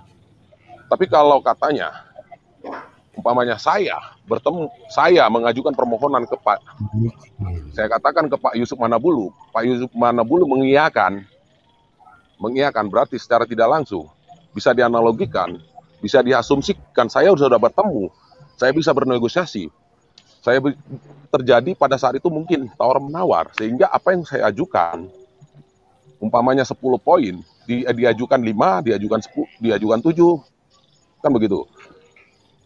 Itulah gambarannya. Mana yang lebih tinggi? Yang hanya melihat atau bisa yang membuat permintaan tapi diberikan? Mana yang lebih tinggi Pak Ayung? Klasifikasinya. Maksudnya gimana Pak? Bapak jadi memerintah kepada saya menilai siapa yang lebih tinggi derajatnya begitu ya? Iya. Orang. Ya orang juga gak bakalan tahu. Bapak dengan Pak Amin, saya tidak tahu derajatnya yang lebih tinggi. Saya tidak mengatakan suatu orang pribadi. Ini gambaran umum, Pak Ayung. Nggak usah belit-belit. Siapa yang bisa? Pak Ayung, nggak usah bulat. Jul. Saya kembali panggil panjul Anda. Berarti saya udah turun rasa hormat saya kepada Anda. Ya. Nggak masalah. Saya tidak mau, Pak Ayung, menurunkan rasa hormat saya kepada Anda. Saya rasa udah keluar? Semua orang juga tidak bisa melihat derajat seseorang kedekatannya dengan Tuhan. Yang tahu betul lah. Aduh, kecil kali. Pak Ayung bisa ngelihat di screen? Ya. Pak Ayung bisa ngelihat di screen? Bisa melihat? Ya. Bisa melihat, cuma kecil sekali itu ya. Saya pun memang kecil. Terlihat oleh saya kecil. Saya bacakan. Dibaca Arabnya Pak. Baca Arabnya Pak. Udah pakai bahasa Indonesianya aja lah Pak Ayung. Kita semua pendengar ini orang Indonesia, nggak usah lari ke sana. Nanti kalau saya buka bahasa Arabnya, nggak apa-apa Pak. Biar lebih intelek sedikit dari Anas bin Malik berkata apa nih? Bin Amru. Tolong dibacakan. Berkata telah menceritakan kepada kami Husain dari Humaid dari Anas bin Malik berkata, Umar bin Al-Khattab, aku memiliki pemikiran yang aku ingin jika itu dikabulkan oleh Rasulullah, oleh siapa itu? Pak, stop. Oleh Pak Kece. Halo Pak Kece. Ini robku. Tadi sebenarnya kalau dalam bahasa Arabnya itu lebih jelas loh Pak. Bukan robku dalam 3 personal. Tapi robku yang dalam bahasa aslinya menunjukkan Allah, bukan Rabbu Rasul. Maka aku sampaikan kepada Rasulullah sallallahu alaihi wasallam, wahai Rasulullah, seandainya makam Ibrahim kita jadikan sebagai tempat sholat, lalu turunlah sebagai tempat sholat, lalu turunlah ayat, dan jadikanlah sebagian makam Ibrahim sebagai tempat sholat. Kisah Al-Baqarah 125.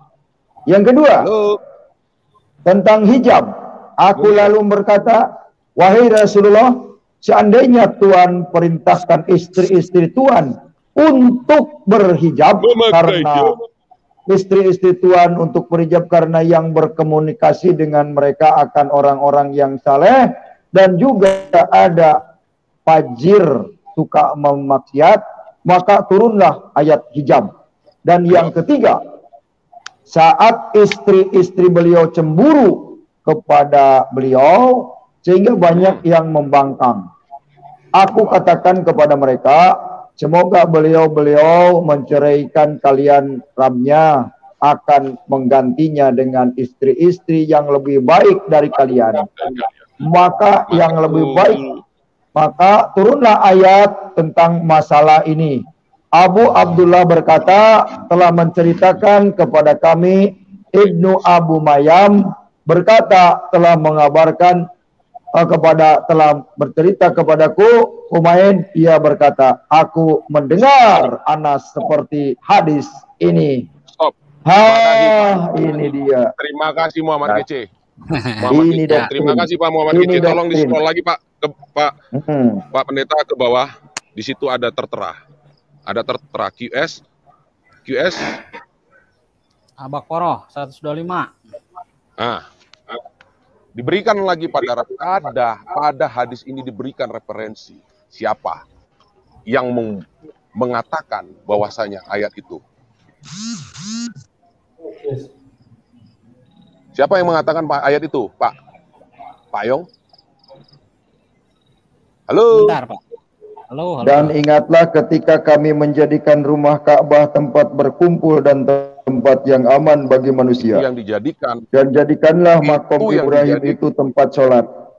Dan telah kami perintahkan kepada Ibrahim dan Ismail, bersihkanlah rumahku untuk orang-orang yang tawaf, orang-orang yang itikaf, orang-orang ruku, dan orang-orang yang sujud. Halo. Ya, lanjut. Saya dengar ya. Ayat itulah yang ayat itu yang mengatakan, yang memutuskan bahwa hingga hari ini umat muslim sholat menghadap kiblat Ka'bah. Ya. Dah? Betul, itu perintah Allah kan? Betul tak Pak Yung? Ya. Asbabun nuzulnya yaitu gimana perintah siapa? Halo, perintah siapa? Perintah Allah. Perintah siapa Pak Yung? Kan ada di Al-Quran. Payung, halo. Itu loh tempat berkumpul bagi manusia dan tempat yang aman. Itu kan firman Tuhan. Jul, Anda terlalu banyak bicara, Panjul. Anda terlalu banyak bicara. Bahkan ketika saya berbicara, kata-kata saya dengan ketika Bapak, saya berbicara, Anda juga berbicara dengan pikiran Anda, Panjul. Jadi apa yang Anda katakan mencari kebenaran itu takiyah. Saya membacakan Quran. Itu takiyah. Oke, Pak. Aduh, dibalikkan lagi screen dihilangkan. Dengan jelas dikatakan menurut Panjul, menurut Abdul, menurut Panjul, menurut siapa Spaijem dan lain-lain sebagainya dikatakan di situ. Jelas dikatakan di situ. Umar membuat pengajuan jika Rabbku menyetujui. Setuju kan? Turun ayat kan? Ya. Berarti patah satu. Ya. Gimana Pak? Terputus. Oke. Halo Pak Kace. Ya. Pak Kace. Ya Pak. Ya silakan Pak. Dilanjutkan Pak. Itu tadi terputus. Rahayu. Jadi jelas ajaran Islam ini sesuai perkataan manusia. Dikatakan perintah Allah. dari kata Anas bin Malik, dari Anas Hisham, dari banyak tadi hadis-hadis yang mengatakan itu. Nah, oleh karena itu beginilah Pak Ayung. Sebenarnya Pak Ayung itu apa sih yang diharapkan di dalam Islam? Kok mati-matian banget, dibela banget, kayak paling benar banget Islam. Sudah jelas ketahuan dari ayat-ayatnya juga karangan manusia yang tadi ya. Jadi menurut saya beginilah. Tidak ada ayatnya pengikut Muhammad akan masuk surga. Ini poin. Tidak ada ayatnya Muhammad akan memberikan syafaatul uzma di hari kiamat. Ini yang harus Pak Ayung sadari. Terus pengikut Muhammad, pengikut Isa itu, dengar dulu Pak, pengikut Isa itu punya kepastian akan masuk surga sebagaimana dikatakan surat 3 Ali Imran ayat yang ke-55. Nah, kalau Pak Ayung ingin masuk surga, ikutilah Isa, jangan ikuti Muhammad. Itu ya Pak Ayung, terima kasih. Saya sangat menuruti perintah Nabi Isa, Pak. Karena Nabi Isa ini memerintahkan beribadah kepada Tuhan yang satu saja, kepada Bapa begitu. Nabi Isa ini Pak Ayung tadi, Pak Ayung dengerin. Udah Pak Ayung, udah jangan banyak-banyak. Pak Ayung begini, Pak Ayung. Begini Pak Aceh. Jadi Pak Ayung katanya ketemu dengan Allah. Iya, ketemu dengan Allah. Kalau saya waktu ketemu dengan Allah, Allah melarang saya supaya tidak melakukan sholat. Supaya meninggalkan sholat. Di mana ayatnya? Surat 4 An-Nisa ayat 43. Ya ayyuhalladzina amanu la taqrabu sholata wa antum sukara hatta ta'lamu ma taqulun. Yang artinya, hei orang-orang yang beriman, janganlah kamu melakukan sholat seperti orang mabok sehingga mengerti apa yang kamu katakan. Jadi kalau mengatakan dengan bahasa Arab saja tidak mengerti artinya, itulah sholat mabok. Paham ya? Pahamnya begini, karena Pak Kace waktu itu sering mabok, minum whisky, minum brandy gitu ya. Pak Ayung itu sebetulnya buat Pak Kace. Jadi kalau yang sholat itu jangan sampai mabok begitu Pak Kace. Artinya murtad kayak Pak Kace. Pintar Pak Ayung, pintar. Yong, selamat malam. Selamat malam Pak. Nah, saya tertarik belajar Islam nih, Yong.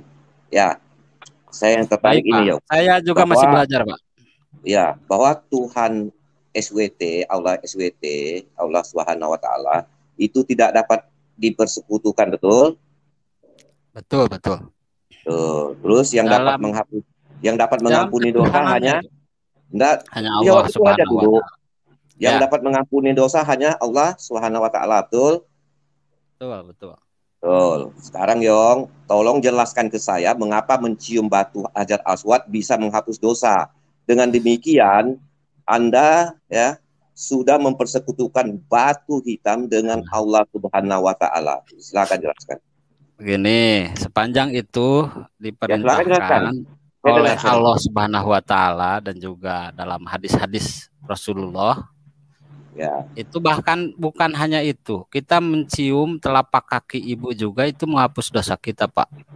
Atau kita berkurban, kata itu ya, berkurban, bersodakoh juga itu. Itu tidak termasuk. Ini masalah mencium batu.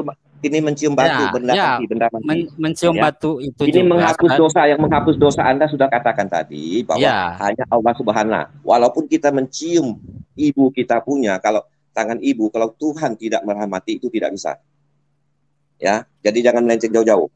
Ya, karena janji Tuhan, kalau janji Tuhan itu tidak akan, Bapak tahu tidak kalau Tuhan Maha menepati janji?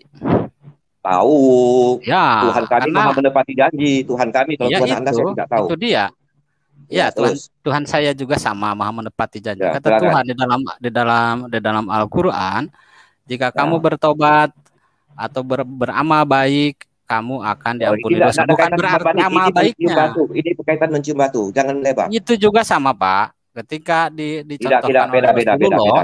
Jangan berarti itu suatu perintah ya. Dan dalam Islam ini dikenal dengan 5 hukum ya. Ada haram, makruh, sunat, wajib gitu ya, Pak. Mubah.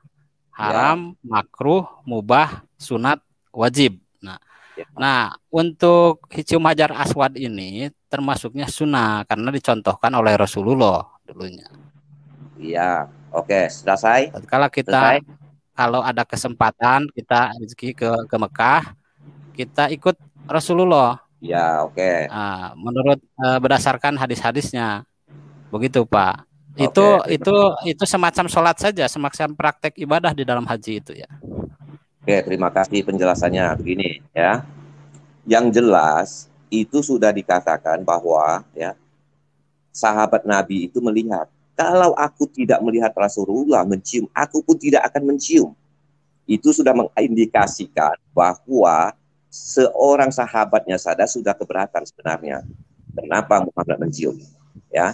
Nah, kalau alasan Anda seperti itu, mencium dapat menghapus dosa, itu sudah jelas-jelas mempersekutukan Tuhan dengan benda mati. Apapun alasannya. Dengar dulu. Sekarang saya analogikan begini. Itu kita tidak bisa, Bapak ya, silahkan. Ya, jelas, dengar dulu. Kita tidak bisa mengatakan sesuatu hanya ucapan. Saya gampang kok ngomong. Apapun saya bilang, oh tidak. Saya tidak seperti itu. Tapi yang perlu kita buktikan adalah dari perbuatan.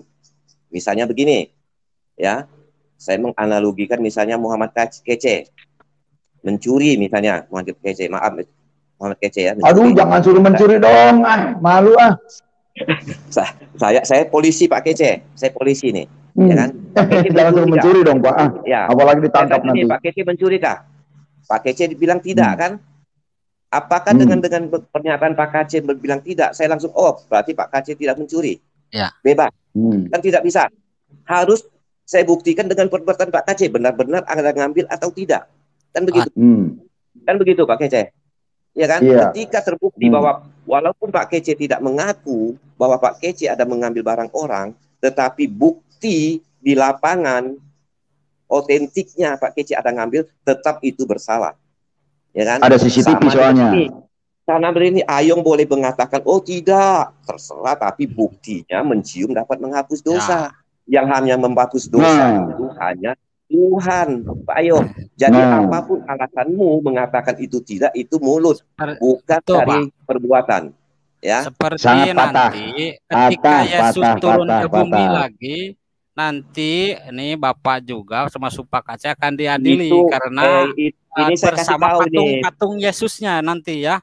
Nabi Isa itu akan turun. Ini kamu sudah walaupun kata kalian ini tidak. Ini kamu sudah kalah ini. Kamu sudah kalah ini. Kamu saya analogikan sama. Meskipun kamu sudah kalah melencengkan. Bapak karena kami tidak pernah menyembah patung. Siapa yang menyembah? Kami tidak pernah mencium menganggap itu menghapus dosa. Kami tidak pernah. Tidak pernah. Pembuktiannya seperti hakim tadi ya, yang terbukti di pengadilan tidak pernah. Itu yang dibuktikan. Siapa yang pernah? Siapa? Kamu cuma ngarang. Kalau ajaran kamu jelas ada mencium itu menghapus dosa. Kalau kami tidak ada. Itu hanya aksesoris, tidak ada. Membuat patungnya. Tidak ada. Pernah tidak? Pak Karunia kasih, pernah tidak Yesus menyuruh dia buatkan patungnya? Tidak pernah, tapi dia tidak pernah memang iya. Betul. Tapi apakah dia pernah mengatakan kau cium? Yesus lu dengar dulu. Menggambarkan Nabi Muhammad saja sudah tidak boleh. Ini Anda bikin patungnya lagi. Begitu ya. Anda dengar dulu. Membuat patung apapun boleh, aksesoris, tetapi bukan disembah, bukan dicium, bukan untuk menghapus dosa. Tidak ada dalam kesesuaian seperti itu. Anda keliru. Mungkin begini Pak, mungkin begini. Kalau di kita memang tidak ada, tapi memang di Katolik bisa jadi karena ada kejadian ya di videonya tuh cium patung. Memang mungkin itu yang dimaksud oleh Ayu. Kalau saya bisa. Pak Kece, silakan yang Katolik tuh Pak Kece udah nuduh tuh. Itu mencium Pak Kece tidak menghapus dosa Pak Kece. Itu cuma saya tanda cinta itu mah. Tapi ini menghapus dosa. Pak Yusuf sebagai moderator, mohon ini dinaikkan itu yang Muslim yang ada di. Barangkali kita biar ilmunya biar tambah ilmunya tambah banyak begitu. Jadi begini Yong, ada sedikit Yong. Jangan Mitos-mitos begitu jangan diikuti, Yong. Mencium dapat menghapus dosa, ya. Pergi ke suatu tempat bisa meringankan dosa, menebus dosa. Jangan dengan mitos begitu, Yong. Itu mitos, Yong. Pak Yung. Betul ya, siapa ya? Yang Muslim yang berkualitas yang mana nih yang mau dinaikkan? Boleh tuh ada Alo Iswan atau Bang apa itu? Tadi di atas ada Alo Iswan, Pak Umar juga boleh. Udah naikin yang berkualitas nih. Ya, karena kalau tidak berkualitas nanti cuma muter-muter. Oh, enggak, saya juga tidak berkualitas, Pak. Nah, itu silakan. Assalamualaikum. Ya, Allah Iswan, selamat malam. Bisa dengar suara saya? Allah Iswan. Itu masih di mute. Halo Iswan, dibuka suaranya. Jangan di mute. Ya oke. Kalau nggak dengar kita turunkan dulu dah. Ya. Begini lagi Pak. Ya, saya mau berdiskusi ini sama Pak Kace nih ya. Boleh. Ayo. Tentang ini penebusan dosa. Pernah saya dulu waktu pertama masuk ke roomnya Pak Yusuf itu, masih ingat saya. Paling pertama masuk itu saya mau bertanya masalah penebusan dosa. Kali itu oleh Pak Yusuf saya disuruh untuk tahajud, langsung katanya silahkan mohon tunjukkan kalau memang Yesus yang benar gitu ya. Betul ya Pak Yusuf, masih ingat nggak nih? Suaranya agak besar, saya nggak dengar suaranya, agak besar sedikit Pak Yung. Ya dulu pernah saya tanyakan juga ke Pak Yusuf ini ya. Mengenai apa ya? Mengenai proses penebusan dosa ini. Karena akar dari penyaliban itu ya, itu sesungguhnya dalam hal penebusan dosa.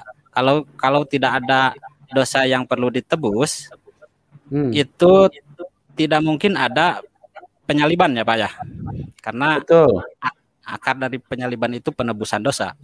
Betul. Nah sekarang begini ya. Sebetulnya nih ya, penebusan dosa. Sebetulnya kenapa Allah sampai, kalau logika saya sebagai Muslim sampai repot-repot gitu Pak. Repot-repot gitu. Padahal dia bisa sendiri dengan kata maaf langsung dia dosa manusia ini langsung bersih begitu Pak. Karena dia yang pemegang otoritas kekuasaan. Tetapi sampai mengorbankan dirinya ini menurut saya capek-capek begitu ya. Nah di sana logika saya memang agak kurang paham tentang masalah konsep ini. Begitu Pak. Silakan Pak Kace atau Pak Yusuf juga boleh. Baik, saya jawab dulu. Ya, silakan Pak Kace, silakan. Jadi begini, kalau Ayu nggak paham, ya jujurlah sholat tahajud, sholat istihoroh tiap malam supaya paham ya. Kenapa Musa membelah lautan cuma mengangkat tongkatnya? Itu pasti juga Ayu nggak paham. Kok lautan bisa jadi terhalang, terbendung gitu, bisa bikin jalan untuk menyelamatkan pengikutnya Musa. Itu harus dipercaya loh, karena itu tertulis di Al-Quran dan di Alkitab. Nah itu juga tidak masuk akal. Makanya kalau mengenai ketuhanan, jangan ingin masuk akal Ayung. Ikutilah aja Injil. Atau apa kata Injil, ikuti. Kalau kata Injil, Efesus 1 ayat 17 dikatakan di sini, sebab di dalam Dia dan oleh darahnya kita boleh penebusan, yaitu pengampunan dosa menurut kekayaan kasih karunia. Itu jelas, karena berdasarkan apa yang dikatakannya itu dibuktikan. Maka Yesus mengatakan harus menebus dengan darahnya, itulah penebusan dosa. Jadi jangan menggunakan akal lagi, jangan tidak mungkin. Kalau Anda Ayung mengatakan tidak mungkin, itu jangan-jangan Ayung ini kemasukan jin dari Arab itu. Hati-hati, menolak Yesus. Begitu. Enggak. Itu penjelasannya. Kalau saya masuk ke Kristenan begitu ya. Ini manusia ini sudah diposisikan sebagai manusia yang berdosa. Padahal dosa saya apa? Padahal saya baru lahir. Saya misalkan mau mengetahui adanya Tuhan, tapi saya kok sudah dicap berdosa. Ini ajaran macam apa ini? Begitu. Saya Oke, paham. Begini maksudnya. Kenapa dicap berdosa? Karena manusia sedunia ini tentu tahu ya, kalau di Islam kan kullu mauludin yuladu ala fitrah. Setiap manusia itu terlahir adalah dengan kesuciannya. Suci ya setiap manusia. Kalau di Kristen tapi ini tidak berdosa begitu. Tapi tidak dijelaskan sucinya dalam hal apa. Ada suci dohir, ada suci batin. Nah ini di situ kan kullu mauludi yuladu alal fitrah itu menceritakan hanya setiap yang lahir ke dunia ini adalah dalam keadaan suci di asmani. Ya, manusia itu suci. Kalau dibilang suci jasmaninya Pak Kacek, ini manusia terlahir itu dengan kotorannya, dengan darah. Tidak kotor di hadapan Tuhan. Darah itu bukan kotoran. Darah itu bukan kotoran.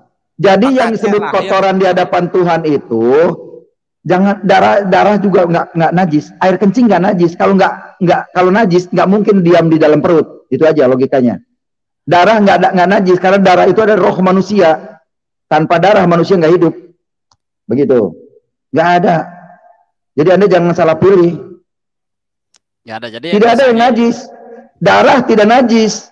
Yang menajiskan itu adalah manusia. Yang dimaksud najis di hadapan Tuhan itu manusia yang tidak tahu diri. Sudah dihidupkan oleh Tuhan kok malah menyembahnya batu, nyembah berhala, nyembah gunung, kan begitu. Yesus itu sudah menyatakan diri. Yesus sudah menyatakan diri bahwa dia adalah Tuhan. Nah, wajib kita sembah dia. Satukan dulu definisi kita. Yang dimaksud dosa yang disebut itu dosa apa begitu? Apakah lalu nebusnya itu nebus kemana? Kayak kita punya utang ke Pegadaian, apakah seperti itu atau gimana? Nebus. Nah, begini. Nebus ke siapa? Dengerin. Ya, dosa apa itu? Adam dan Hawa ketika belum berdosa enak di sorga, apapun ada. Dosa apa yang dilakukan Adam? Melanggar satu larangan yang Tuhan tidak boleh lakukan, itu dia lakukan. Itu melanggar. Melanggarnya apa? Mengikuti iblis. Mengikuti ajakan iblis. Ya contoh sekarang begini yang dekat aja ya. Contoh, ini contohnya, saya jelaskan contohnya. Contoh saja. Negara Indonesia, negara Pancasila. Habib Rizik ingin menegakkan syariat Islam. Nah itu melanggar aturan Indonesia. Makanya dihukum. Sama dengan Adam. Ketika Adam diperintahkan oleh Allah taat kepada aturan, dia tidak jadi masalah. Ketika sudah taat kepada iblis, apa yang terjadi? Diusir dari surga. Itu contohnya. Ya, betul Pak Kacek. Ketika Habib Rizik melakukan kesalahan, ya dia dihukum. Adam juga begitu. Ketika Adam melakukan kesalahan, Adam dihukum. Tapi kenapa saya ikut dihukum? Seluruh umat manusia kala itu ikut dihukum. Karena setiap yang sudah di dunia sudah berdosa.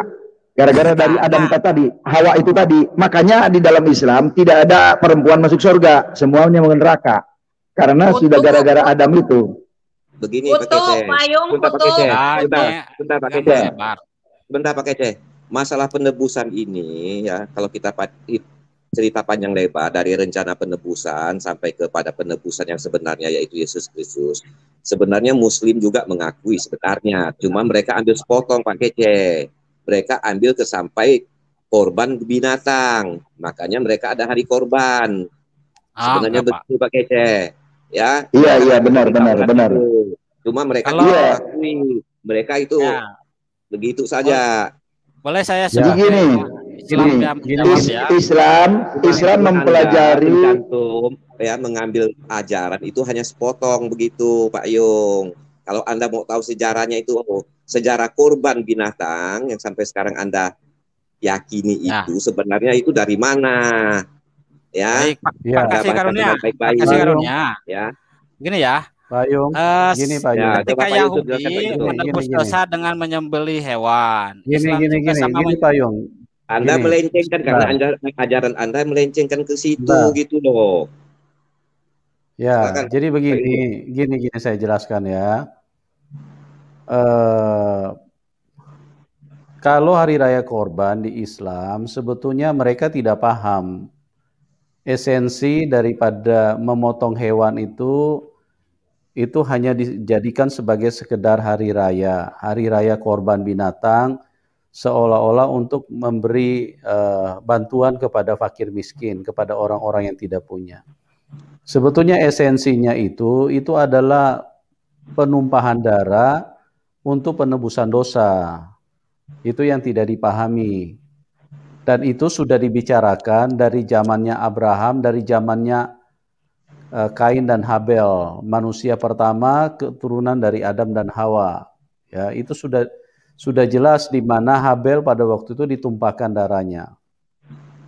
Itu menunjukkan bahwa setiap manusia yang sudah jatuh di dalam dosa, tuntutan setan harus ditumpahkan darahnya, karena setan ini gila darah, haus darah, suka membunuh dan mematikan orang.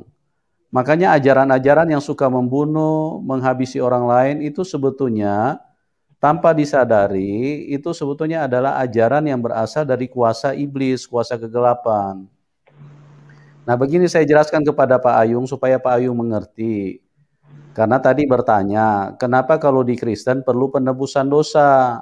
Sebetulnya bukan hanya di Kristen, semua manusia perlu penebusan dosa. Jadi gini, penjelasannya seperti ini. Saya mau bertanya dulu nih sebelum saya jelaskan lebih lanjut. Pak Ayung pernah berbohong nggak, Pak? Pernah, Pak. Pernah. Pernah, ya. Bahkan mungkin sangat banyak dari kecil kita sudah jago berbohong. Kalau kita mau bicara kehidupan kita seperti itu. Nah, di situ menunjukkan bahwa manusia itu diikat iblis. Kenapa manusia berbohong? Karena Tuhan itu suci, Tuhan itu kudus. Nah, kenapa manusia jago berbohong, manusia pandai berbohong, manusia munafik, manusia suka punya pikiran kotor, pikiran cabul kemana-mana. Ya, itu karena menunjukkan manusia itu dikuasai iblis. Nah, bagaimana caranya supaya manusia ini lepas dari tangan iblis? Itu perlu pembebasan, perlu penebusan. Gitu Pak Ayung. Jadi urusan pengampunan itu bukan hanya urusan Tuhan dengan manusia. Kalau urusan Tuhan dengan manusia gampang. Anda tidak minta ampun pun Tuhan sudah ampuni Anda. Itulah yang dibuktikan Tuhan Yesus di atas kayu salib. Tuhan Yesus berkata bahwa ampunilah mereka karena mereka tidak tahu apa yang mereka perbuat. Jadi sebetulnya kalau manusia hanya berurusan dengan Tuhan, tidak perlu penebusan dosa, Pak Ayung. Tanpa Anda minta ampun pun Anda sudah diampuni. Manusia pembunuh, manusia jahat, manusia apapun diampuni semua sama Tuhan. Cuman yang masalahnya kenapa perlu ditebus? Karena manusia itu ada di dalam kekuasaan setan, diikat sama setan. Gitu. Jadi, nah ini tidak mudah untuk melepaskan manusia dari tangan setan itu perlu kekuatan yang lebih besar. Itulah kekuatan Tuhan. Ya, jadi bukan kekuatannya kita sebagai manusia, bukan kekuatannya Ayung, bukan kekuatannya saya, tapi perlu kekuatan yang lebih besar supaya kita benar-benar dibebaskan dari tangan setan itu, supaya yang suka bohong tidak suka bohong lagi.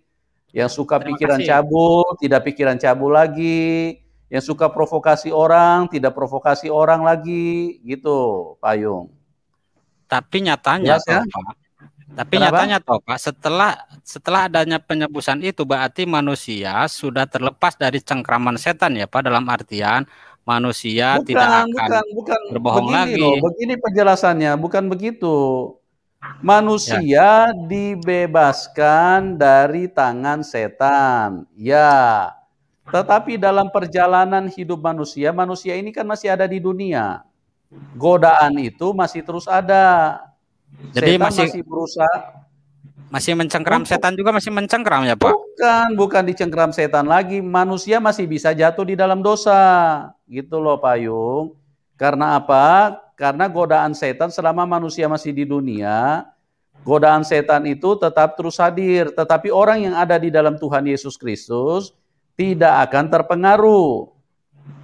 dengan godaan setan seperti itu, kecuali mereka memilih untuk mengabaikan firman Tuhan, kecuali mereka memilih mengabaikan apa yang diperintahkan Tuhan. Nah, itu berarti manusia masih bisa kembali dicengkram sama setan. Makanya kalau Pak Ayung mau bebas dari setan, harus ikut Tuhan Yesus. Karena tidak ada manusia yang membebaskan Anda dari setan. Kalaupun di Islam juga sama, Pak. Kalau misalkan tidak nggak sama Pak Ayung, nggak sama. Itu beda langit dan bumi, Pak. Tidak sama. Karena di dalam Islam ada penebusan, Pak. Iya, nggak ada penebusan. Tetapi ketika kita memeluk agama Islam itu diperintahkan untuk tidak berbohong, tidak menyakiti orang lain. Ya. Begini Pak Ayung, memang di dalam Islam pun diajarkan seperti itu secara teori, tapi prakteknya beda. Kenapa? Karena Islam itu hanya mengajarkan pola-pola agama, pola-pola manusia, supaya nurut aja, nunduk kepada aturan agama, begitu. Bukan pola-pola pengajaran menuntun kepada Tuhan. Organisasi kalau di dalam Islam itu pola agama, jadi supaya orang nurut pada agama, biar agama itu dianggap baik, gitu. Makanya Muhammad Kaca sudah tidak tergoda lagi oleh jin Ayung, enggak. Sudah tahu soalnya. Ya ada surat jin kan, Pak Kaca ada. Jin. Iya, makanya kalau Ayung masih mengikuti Al-Quran surat 72, berarti jangan-jangan pesan jin yang dipakai. Iya, jangan-jangan itu di Al-Quran juga ada surat Yusuf, 11 surat jin itu. Jangan-jangan surat Pak Yusuf Manubulu. Iya, makanya Pak Yusuf Manubulu yang memberi petunjuk bahwa surat jin, hati-hati umat Islam ini jangan jadi golongan jin. Karena jin itu tempatnya di neraka, Ayung. Sebagaimana dikatakan surat 7 Al-A'raf ayat 179. Di situ jelas. Jin itu tempatnya di neraka jahanam dengan pengikutnya. Makanya Ayung berhenti jadi pengikut jin, gitu ya. Jadi pengikut Yesus. Logikanya kalau kita mendapat dosa warisan dari Adam, kan Adam ketika berdosa itu dicabut ya haknya untuk tinggal di surga. Dia terlempar ke bumi. Selanjutnya dia akan bersusah payah ketika mencari nafkah. Selanjutnya akan sakit ketika melahirkan ya. Nyata kan? Lalu datanglah Yesus untuk menebus dosa tersebut. Logikanya ketika kita menggadaikan emas di pegadaian, ketika sudah ditebus emasnya itu kembali. Ketika Yesus disalib, logikanya kita harus kembali ke surga. Oh iya. Makanya Yesus mau membawa ke surga. Tidak susah payah lagi dalam mencari nafkah. Wanita tidak sakit lagi ketika melahirkan. Kalau memang dosa itu sudah ditebus. Jadi begini, jangan disamakan dengan pegadaian di bank ya atau BUMN, itu beda. Kan sudah kembali. Sekarang begini aja, saya contohkan yang lebih real aja lah. Musa membelah lautan dengan tongkat, itu air bisa nurut terbelah gitu loh. Masuk akal nggak? Kalau mengejarnya ke itu. Musa membelah lautan ketika dikejar dikejar Fir'aun, itu bisa terbelah lautan sehingga Musa dan pengikutnya diselamatkan. Itu masuk logika nggak dengan mengangkat tongkat buat bisa belah? Iya, itu mukjizat, Pak. Nah, ini juga mukjizat ya. Tuhan menebus dosa itu mukjizat bagi yang percaya. Yang tidak percaya nggak bakal ditebus. Begitu. Kalau mukjizat, Pak Kace sekarang sudah tinggal di surga. Dan Pak Kace tidak usah payah lagi sampai berbohong untuk mencari duit. Dan Pak Kace juga istrinya tidak sakit lagi ketika melahirkan, begitu Pak Kace. Payung, gini Payung. Bentar, Payung, begini. Payung perlu ini enggak? Payung mau ditebus enggak dosanya Payung? Karena saya tidak mempercayai, jadi kurang sepakat dengan konsep penebusan dosa itu, Pak. Jadi nggak apa-apa. Sekarang belum percaya karena memang hatinya masih tertutup oleh jin Arab. Ya nanti kalau udah terbuka juga pasti bakal mengerti. Saya juga suka ketawa sendiri sekarang. Nggak apa-apa, Payung. Yang penting Payung mau sering masuk aja ke Pak Yusuf begini damai gitu kan. Jadi jangan modalnya ya. Jangan modalnya ya gitu. Saya boleh. enak diskusi gitu, santai, gak seperti tadi karena yang pertama diskusi dengan saya itu kaku gitu ya diskusi. Enggak. Bukan begini, kita harus tahu karakter orang kan beda-beda. Ya, jadi kita harus maklumin, ada yang suaranya keras, ada serak-serak basah, ada suaranya lembut, halus, tapi menyakitkan ada. Begitu, ya. Itu memang dunia. Kalaupun saya misalkan mengambil ayat-ayat dari Bible, itu justru sudah hal yang biasa untuk supaya Pak Kace lebih nambah lagi ilmunya, cari lagi jawaban untuk yang tadi saya tanyakan. Begitu juga saya ketika ditanya oleh Pak Kace, saya tidak bisa menjawab, ya nanti saya cari lagi kebenarannya. Oh, iya, benar. Kebenaran ini sangat sulit kalau dalam suasana debat begitu. Nantilah setelah acara ini mungkin kita buka-buka kembali konsep-konsep yang tadi kita bahas, barulah nanti akan ketemu kebenarannya begitu Pak Kace ya. Baik, Pak Ayung, yang harus Pak Ayung sekarang renungkan di surat 3 Al-Imran ayat 55 itu renungkan. Kenapa yang disebut di situ bukan Muhammad gitu yang bisa menyelamatkan, itu aja yang harus direnungkan, itu ya, satu ayat aja. Surat 3 Al-Imran ayat 55. Oke. Bentar Pak Kece, saya klarifikasi dulu sedikit. Ya, mengenai kejadian itu pasal berapa? Pasal 46 ayat 8 sampai 15 tadi, mohon untuk Ayung hitung baik-baik kembali ya. Hitung baik-baik kembali. Udah Pak, udah di situ. Ya. Sudah. Kalaupun saya bisa share screen, saya tadi udah sebutkan satu persatu itu orang-orangnya. Ternyata 34. Bahkan kalaupun yang satunya lagi anak perempuannya dimasukkan itu jadi berapa, jadi 35 itu. Sedangkan kesimpulan dari ayat meninggal 2 Ayung ya, meninggal 2. Udah Pak. Jadi gini Pak, kalau membahas itu saya rasa tidak ada ujungnya. Kalau membahas itu saya rasa tidak terarah. Sebelum sampai ke Mesir itu meninggal 2 orang ya, Yung. Itu aja Yung. Sebelum sampai ke Mesir di Kanaan. Kanaan itu bukan Mesir loh Yung. Ya, ayat berapa itu ada yang meninggal Pak? Kenapa? Nah, itu makanya saya bilang kamu hitung makanya saya bilang hitung baik-baik ya. Hitung baik-baik, itu ada di Kanaan. Meninggal 2 orang Yung ya. Oke, itu aja. Nanti kamu hitung kembali lah ya. Ini hanya saya klarifikasi ya. Tuhan tidak mungkin salah. Oke, terima kasih.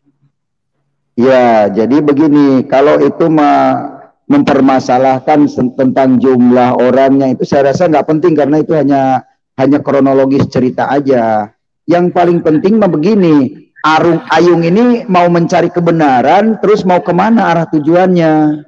Al-Quran sudah menjelaskan, ikut Isa pasti selamat itu. Alkitab sudah menjelaskan, kalau mau selamat ikut Yesus. Tidak ada di Al-Quran dijelaskan, ikut Muhammad akan selamat, tidak ada ayatnya. Ini secara teori saja tidak ada. Saya ikut Isa karena Muhammad juga ikut Isa sebetulnya. Kami mempercayai, bahkan kami doakan Nabi Isa. Setiap Pak Kace Muhammad nggak ikut Isa. Nih sebentar Pak Ayung dengerin supaya ini dengar publik loh. Muhammad tidak mengikuti ajaran Isa. Kenapa? Isa tidak pernah perang, Isa tidak pernah membunuh, sedangkan Muhammad perang Badar, perang Uhud. Itu yang harus diperhatikan. Jadi Muhammad tidak mengikuti ajaran Isa. Ajaran Isa itu kasih. Ajaran Isa itu kasih. Pak Kace, Isa juga tidak mengikuti Musa karena Musa juga berperang. Karena Musa bukan Tuhan, kalau Isa kan Tuhan. Jadi nggak perlu mengikuti yang manusia begitu ya. Karena Muhammad Tuhan jangan mengikuti manusia. Kalau Muhammad itu jelas mengaku menjadi nabinya dia setelah umur 40 tahun. Setelah menikah dengan Khadijah. Jadi manusia mutlak. Benar pakai manusia murni dia. Kamu lihat Yung, nanti kamu baca di pasal ayat 12-nya ya. Itu aja. Apa? Yang meninggal 2 orang itu ya. Itu aja. Kejadian 46. Ya, kan ada itu di ayat 12-nya. Bahwa di tanah Kanaan itu ada meninggal 2 orang, yaitu Er dan Enon ya. Pak, saya kasih karunia, mohon maaf nih. Jadi gini, supaya pembicaraan ini terarah, makin mengerucut kemana tujuan kita. Jadi Jadi mohon jangan dibalikin lagi, udah biarin itu, udah cerita next time aja. Malam ini saya udah mengerucutkan Ayung kepada Al-Quran yang mempunyai kepastian, yaitu melalui Isa Al-Masih akan kembali kepada Allah. Sebagaimana dikatakan surat 3 Al-Imran ayat 55. Jadi mohon dengan hormat kepada Ayung, kepada Pak Kasih Karunia, kita kerucutkan ini, arah tujuan Ayung mau kemana. Jangan bangga-bangga dengan agama Islam, sedangkan Islam sendiri tidak bisa menyelamatkan. Nabi Muhammad sendiri tidak ada ayatnya menyelamatkan. Jadi ini yang penting, yang sangat penting ini. Jadi kepastian hidup kita mau kemana. Gitu. Jangan bangga-bangga dengan agama, demo-demo kemana-mana gara-gara bela agama, tapi mati kita masuk neraka. Ya. Jangan sampai terjadi seperti itu, Pak Yung. Saya Konteks bukan menjelekkan Islam. Ayat 55 ini Pak Kace, justru ini untuk Pak Kace. Karena Nabi Isa nanti akan turun lagi ke dunia untuk mengadili ini. Oh iya, makanya ini untuk saya, makanya saya mengikuti Isa Al-Masih, karena di situ dijelaskan hanya Isa dan pengikutnya yang kembali kepada Allah, bukan Muhammad dan pengikutnya. Begitu. Ini memang untuk saya, makanya saya mengikuti Yesus itu gara-gara ayat itu. Kamu dari orang-orang yang kafir dan menjadikan orang-orang yang mengikuti kamu di atas orang-orang yang kafir hingga hari kiamat.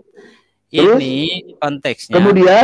Kemudian hanya kepada akulah kembalimu, kan kata Allah di situ. Membersihkan manusia yang menyembahnya, Tidak. Jangan dipelencengkan kepada menyembahnya, itu tidak ada kata sembah di situ. Jadi satu kata bisa berdampak luas ini. Jangan dikatakan menyembahnya. Allah yang berfirman, Isa, masa Allah disekutukan? Ketika Allah berfirman, hai Isa, sesungguhnya aku akan menyembah Allah akan mengangkat nanti Nabi Isa. Nah, berarti di sini akan mengadili orang-orang yang menyembah Isa, begitu Pak Kaji, dan akan mematahkan salibnya, begitu. Nah, itu adalah pengertian Ayung yang nyasar, pengertian itu yang menyesatkan diri sendiri. Ya. Jadi begini, Isa kan ada dua, ya, makanya ada dua, Pak. Ada dua oknum, ada Allah, ada Isa. Oke. Isa itu pada saat itu masih berwujud manusia, masih berwujud utusan, ya. Karena dia itu diwujudkan oleh Allah sebagaimana dikatakan surat 21 Al-Anbiya ayat ke-91. Jelas kronologisnya. Surat 21 ayat 91, silakan dibuka. Oke, Pak Yusuf bisa buka itu yang tadi surat 21 Al-Anbiya ayat 91. Iya, kita bukakan ini asbabun nuzulnya ya, kronologis awal. Surat 21 ayat 91. Agar Ayun terbuka nih malam ini. Biar Ayun yang bacain. Surat 21 Al-Anbiya ayat 91 coba.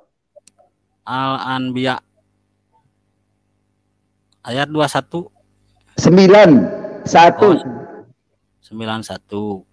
songo siji salapan hiji bener hiji.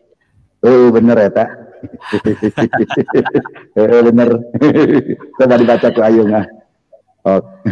Wallati ahsanat farjaha anfahna biha min ruhina wa ja'alnaha wabnaha ayatal lil alamin. Ini terus artinya kisah Maryam yang telah memelihara kehormatannya.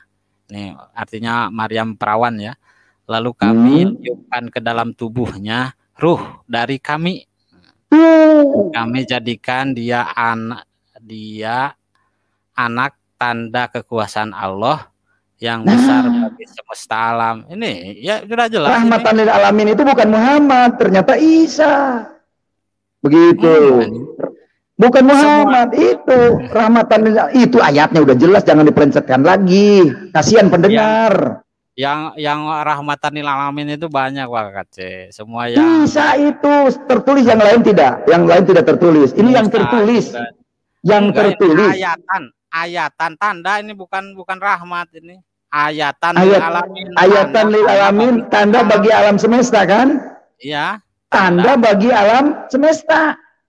Iya, kenapa diartikan rahmat? Baik.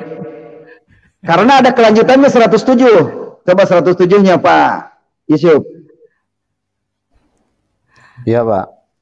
107-nya ini ada kelanjutannya. Tadi 91, kemudian 107-nya.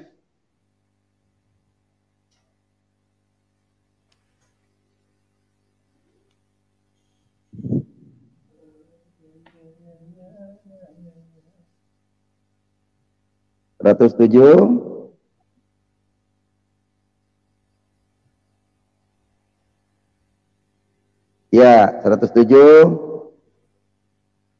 Tadi yang wa ma arsalnaka illa rahmatan lil alamin.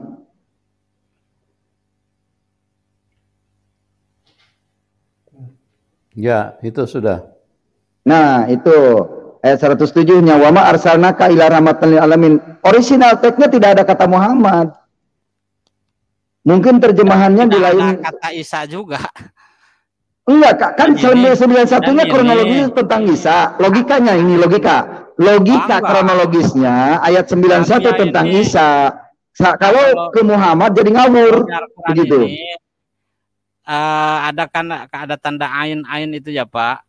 Di itu satu konteks itu biasanya dari satu konteks itu ditandai dengan dari ain ke ain itu atau apa ya disebutnya. Nah, pokoknya masalahnya di sini sudah beda bunyinya lagi, seperti itu bunyinya seperti itu. Pokoknya mau ain wakof terserah itu masa bodoh lah ya. Tinggal lanjutkan saja baca lagi di 109-nya.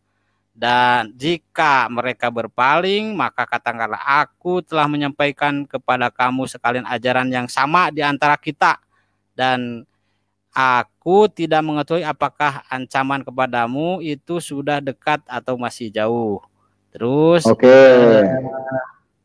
Terus korelasinya dengan kata rahmatan lil alamin apa itu dengan ayat-ayat yang dibacakan Pak Ayung?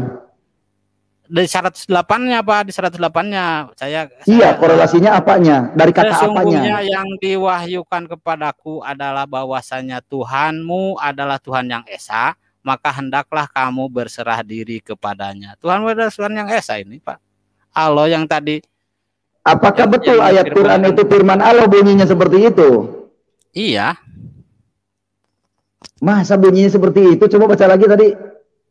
Katakanlah, ya, katakanlah. Ini kata Allah ya. Sesungguhnya yang diwahyukan kepadaku adalah bahwasanya Tuhanmu adalah Tuhan yang esa, maka hendaklah kamu berserah diri kepadanya. Ini sesungguhnya tanda petik. Baca lagi, coba baca lagi biar penonton tuh dengar gitu bahwa itu benar-benar perkataan Allah. Nah, ini kata-kata Allah nih. Katakanlah hai Muhammad. Jadi Muhammad harus mengulang kata-kata ini ya. Sesungguhnya yang diwahyukan kepadaku adalah bahwasannya Tuhanmu adalah Tuhan yang esa. Mu di sini berarti kaum Nabi Muhammad ya. Tuhan kalian atau Tuhanmu adalah Tuhan yang esa. Maka hendaklah kamu berserah diri kepadanya. Kamu harus berserah diri kepadanya, begitu. Pak Ayung, dari perkataan itu saja sudah pabaliut itu Pak Ayung. Kenapa?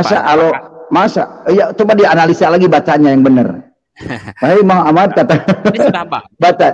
Enggak, Pak Ayung enggak ngerti-ngerti ini. Itu udah pabaliut itu perkataan itu. Ya, begitu. Oke, stop itu ya. Udah selesai. Bahwa rahmatan lil alamin sudah jelas ayatnya kepada Isa ya, bukan kepada Muhammad. Wah. Kalau seperti itu berarti nyambung dengan surat 3 Al Imran ayat 45. Bahwa Isa Al-Masih itu terkemuka dunia dan akhirat, dan orang yang didekatkan kepada Allah. Ya, gitu. Didekatkan kepada Allah. Tapi untuk Muhammad tidak ada ayatnya untuk Muhammad didekatkan kepada Allah. Oh, itu lebih lagi, Pak. Di mana lebihnya? Coba. Jadi Pak Ayung tuh jangan mendengarkan kata Ustad. Ustad tuh udah pada ngaco, ya. Udah nggak benar itu dongeng melulu. Kalau masalah ayat, memang saya ini masih belajar, nih, Pak. Ya udah biar nanti pintar, biar nanti pintar. Nggak hafal semuanya. Pak Ayung, nanti yang akan datang kembali Isa apa Muhammad, ayo? Payung. Isa. Nah, itu dia. Nabi Isa sekarang juga masih hidup, Pak. Nah, itu dia. Ya, hidup, itu kan nanti akan mengadili siapa saja yang menuhankannya dan mematahkan salib.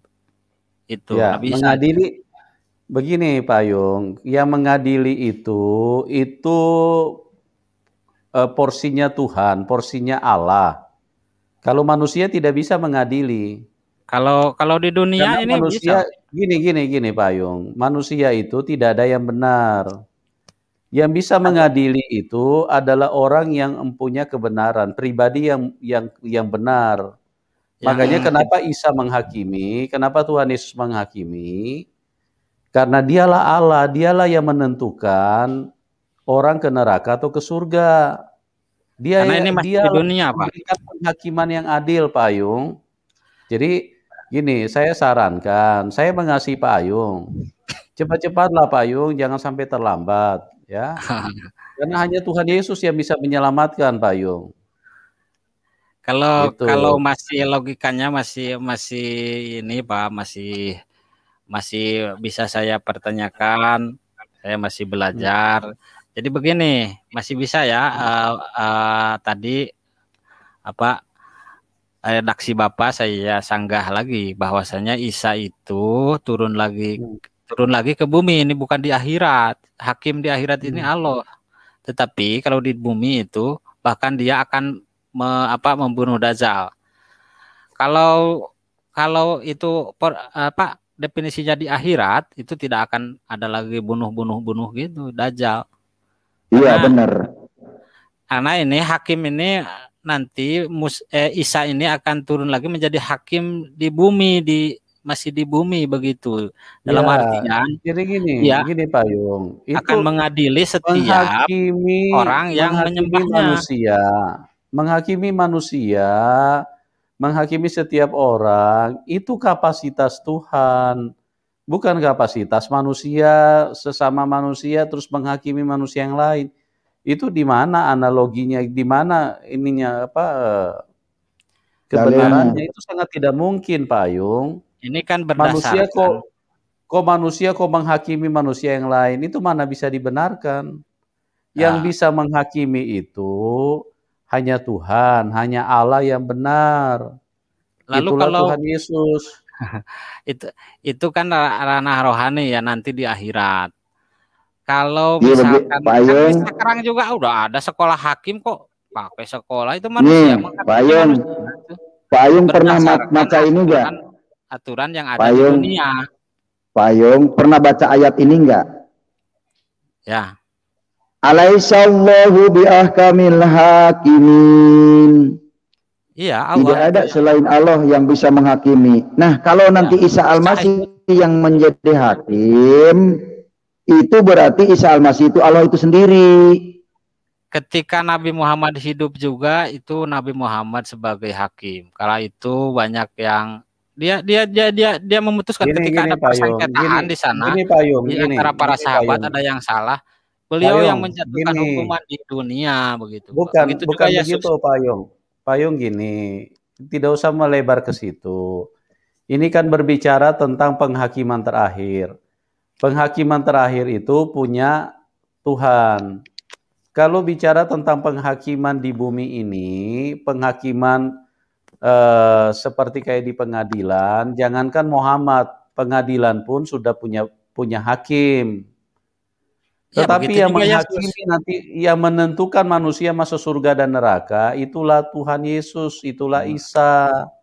Enggak. Ya, kalau manusia sudah dihakimi, gini Pak Yung, kalau manusia sudah dihakimi di dunia ini, sudah ditentukan, di akhirat sudah tidak ada penghakiman, Pak Yung. Orang di akhirat itu sudah tempat manusia yang terpilih. Manusia yang sudah dinyatakan benar oleh Isa atau oleh Tuhan Yesus itu. Gitu Pak Yung. Ya, karena itu konteksnya di dunia ya, penghakiman di dunia. Mungkin begini Pak Yung. Pak Yung begini. Sebagai hakim.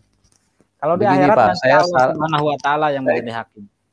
Ya, saya kasih masukan Pak Ayung ya, karena Pak Ayung belum merasakan Tuhan yang benar. Sholat tahajud lah malam ini, kan sudah dekat ini jam 2 nih. Jam 1. Sholat tahajud lah, tanya sholat tahajud harus gini, ini dulu gini, Pak, harus gini, tanya aja. Allah SWT, apakah engkau yang menciptakan aku? Nah, tanya, atau Isa yang menciptakan aku? Nah, nanti Pak Ayung lihat siapa nanti akan datang, apakah Allah SWT, apakah Tuhan Yesus yang datang gitu loh. Ya, kalau ada saya kamera pakai HP Pak. Ya, silakan gitu loh. Asal Bapak benar-benar bertanya ya, Pak Ayung. Gini loh, saya istilahnya memberikan dorongan, bahkan sekaligus memberikan tantangan. Asal Anda benar-benar bertanya, saya yakin Tuhan Yesus itu akan menghampiri Anda. Nanti Tuhan Yesus itu akan datang. Karena dia Tuhan yang benar. Gitu. Tapi kalau Anda tidak pernah bertanya, ya Anda tidak akan ketemu Tuhan yang benar. Gitu Pak Ayung. Ya berdoalah, tanya sholat tahajud, tanya yang Tuhan yang benar itu siapa sih, yang menciptakan aku ini siapa sih? Allah SWT kah, apakah Tuhan Yesus gitu loh. Katanya kan Pak Yusuf dalam kesaksiannya sering bilang. Jadi kita sebetulnya bukan ibu ini yang menemukan Tuhan, tapi Tuhan yang memilih ibu, katanya begitu, Pak. Betul. Tapi kenapa saya harus bertanya? Kalau memang Yesus ada, ya silakan sekarang datang, misalkan ke sini kita sambil live. Enggak, gini Pak Ayung, gini. Ada orang yang memang Tuhan Yesus datang tanpa dia bertanya. Tapi ada orang yang bertanya, Tuhan Yesus menghampiri, menyatakan dirinya. Jadi kita tidak bisa mengatur cara kerja Tuhan menurut konsep kita. Yang jelas kalau Pak Ayung mau bertanya, saya yakin kalau Pak Ayung mau mencari kebenaran, maka kebenaran itu akan datang, akan menyatakan diri kepada Anda. Berarti Anda adalah orang yang dipilih Tuhan. Tapi kalau Anda tidak mau bertanya, ya berarti Anda bukan orang pilihan, gitu Pak Ayung. Justru saya mempelajari. Gitu. Bertanyalah Pak. Tidak ada ruginya Pak bertanya sebelum terlambat. Sebelum terlambat tidak ada ruginya Pak. Jadi doanya nanti gini. Bapak daripada nanti Tuhan, Bapak sudah masuk nanti di neraka, sudah terlambat gitu. Iya, karena di sana sudah tidak ada pertobatan Pak Ayung. Pintu tobat itu masih berlaku ketika nyawa kita masih di kandung badan Pak Ayung. Silakan berdoa. Tuhan, tolong pilih saya supaya saya mendapat rahmat-Mu dan mendapat ridho-Mu. Begitu. Mana yang harus saya pilih? Yesus apa Allah itu menjemah seperti apa gitu ya. Nanti lama-lama juga terbuka. Ya Pak Ayung ya. Betul. Ya, nanti kalau gini Pak Ayung, nanti kalau Tuhan Yesus sudah datang kepada Anda, nanti Anda akan jadi seperti Pak Kace nanti. Anda akan bicara tentang Injil gitu loh. Pak Kace itu, gitu Pak. Pak Kace itu jadi terus terang Pak Kace kalau mau ngambil Al-Quran jangan yang cetek-cetek gitu. Kalau sholat itu tiang agama atau dari kitab kuning, tanya coba Pak Gracia Pelo. Itu saya yakin itu begini karena banyak umat Islam yang belum memahami sholat dan apa tujuannya sholat begitu, maka saya kasih tahu yang sudah tahu. Sholat itu adalah as-sholatu imaduddin, sholat itu yang agama, tidak ada sholat itu ibadah Allah. Sholat itu ibadah Allah, tidak ada. Jadi kita harus jujur. Kalau yang tidak ada di Al-Qur'annya jangan dibilang dari Quran. Itu maksud saya. Iya, Pak Kace ngutip-ngutip dari kitab kuning yang karangan tahun 900-an itu. Ya, iya. Itu kakeknya Ma'ruf Amin. Iya, tapi itu kan sudah melekat di masyarakat Indonesia semuanya. Maka kalau tidak diberitahukan oleh saya, kasihan mereka. Makanya saya tertawa juga karena sebelum ada kitab kuning itu juga masyarakat atau umat Islam sudah sholat Pak Kace. Sebelum ada belum. Siapa contohnya? Sahabat Contohnya Rasulullah siapa? juga sholat solu Siapa? kamaru usoli. Wah, itu Yang perintah itu udah dibahas sama Pak Gracia Pelo. Saya suka mendengarkan juga kajian-kajiannya. Ternyata menyentil juga ini. Kenapa katanya orang penginjil yang baru bayi itu ya? Maksudnya mungkin murtadin itu sudah dipakai untuk menginjili umat. Nantinya ada kesalahan-kesalahan. Saya malu katanya, kata Pak Gracia Pelo, Pak. Itu tapi beliau tidak menyebut nama itu. Cuma gitu. Nggak apa-apa, itu hak dia, biarin aja. Hak saya melakukan pekerjaan sesuai tugas saya, talenta saya, itu aja. Nggak apa-apa. Jadi gini Pak Yung, saya mengasihi Pak Yung, Pak Kace juga mengasihi Pak Yung, Kasih Karunia juga mengasihi Pak Yung, semua kami mengasihi Anda, ya. Kalau di dalam diskusi kadang-kadang terlihat agak keras, sebetulnya tujuan kami itu hanya ingin supaya Pak Yung atau teman-teman yang Muslim agak sedikit logikanya agak bisa tersentuh. Tapi tidak ada tujuan kami untuk supaya ada perselisihan atau ada pertikaian, tidak. Justru kami mengasihi Anda semua. Makanya kami tayangkan acara seperti ini supaya paling tidak bisa didengar aja dulu. Nanti perlahan-lahan kalau Pak Ayung mau berdoa, mau sholat tahajud, maka saya percaya Tuhan Yesus kebenaran itu akan menghampiri Anda. Tapi kalau Pak Ayung membatasi diri, artinya tidak mau berdoa, tidak mau bertanya, ya itu haknya Pak Ayung juga.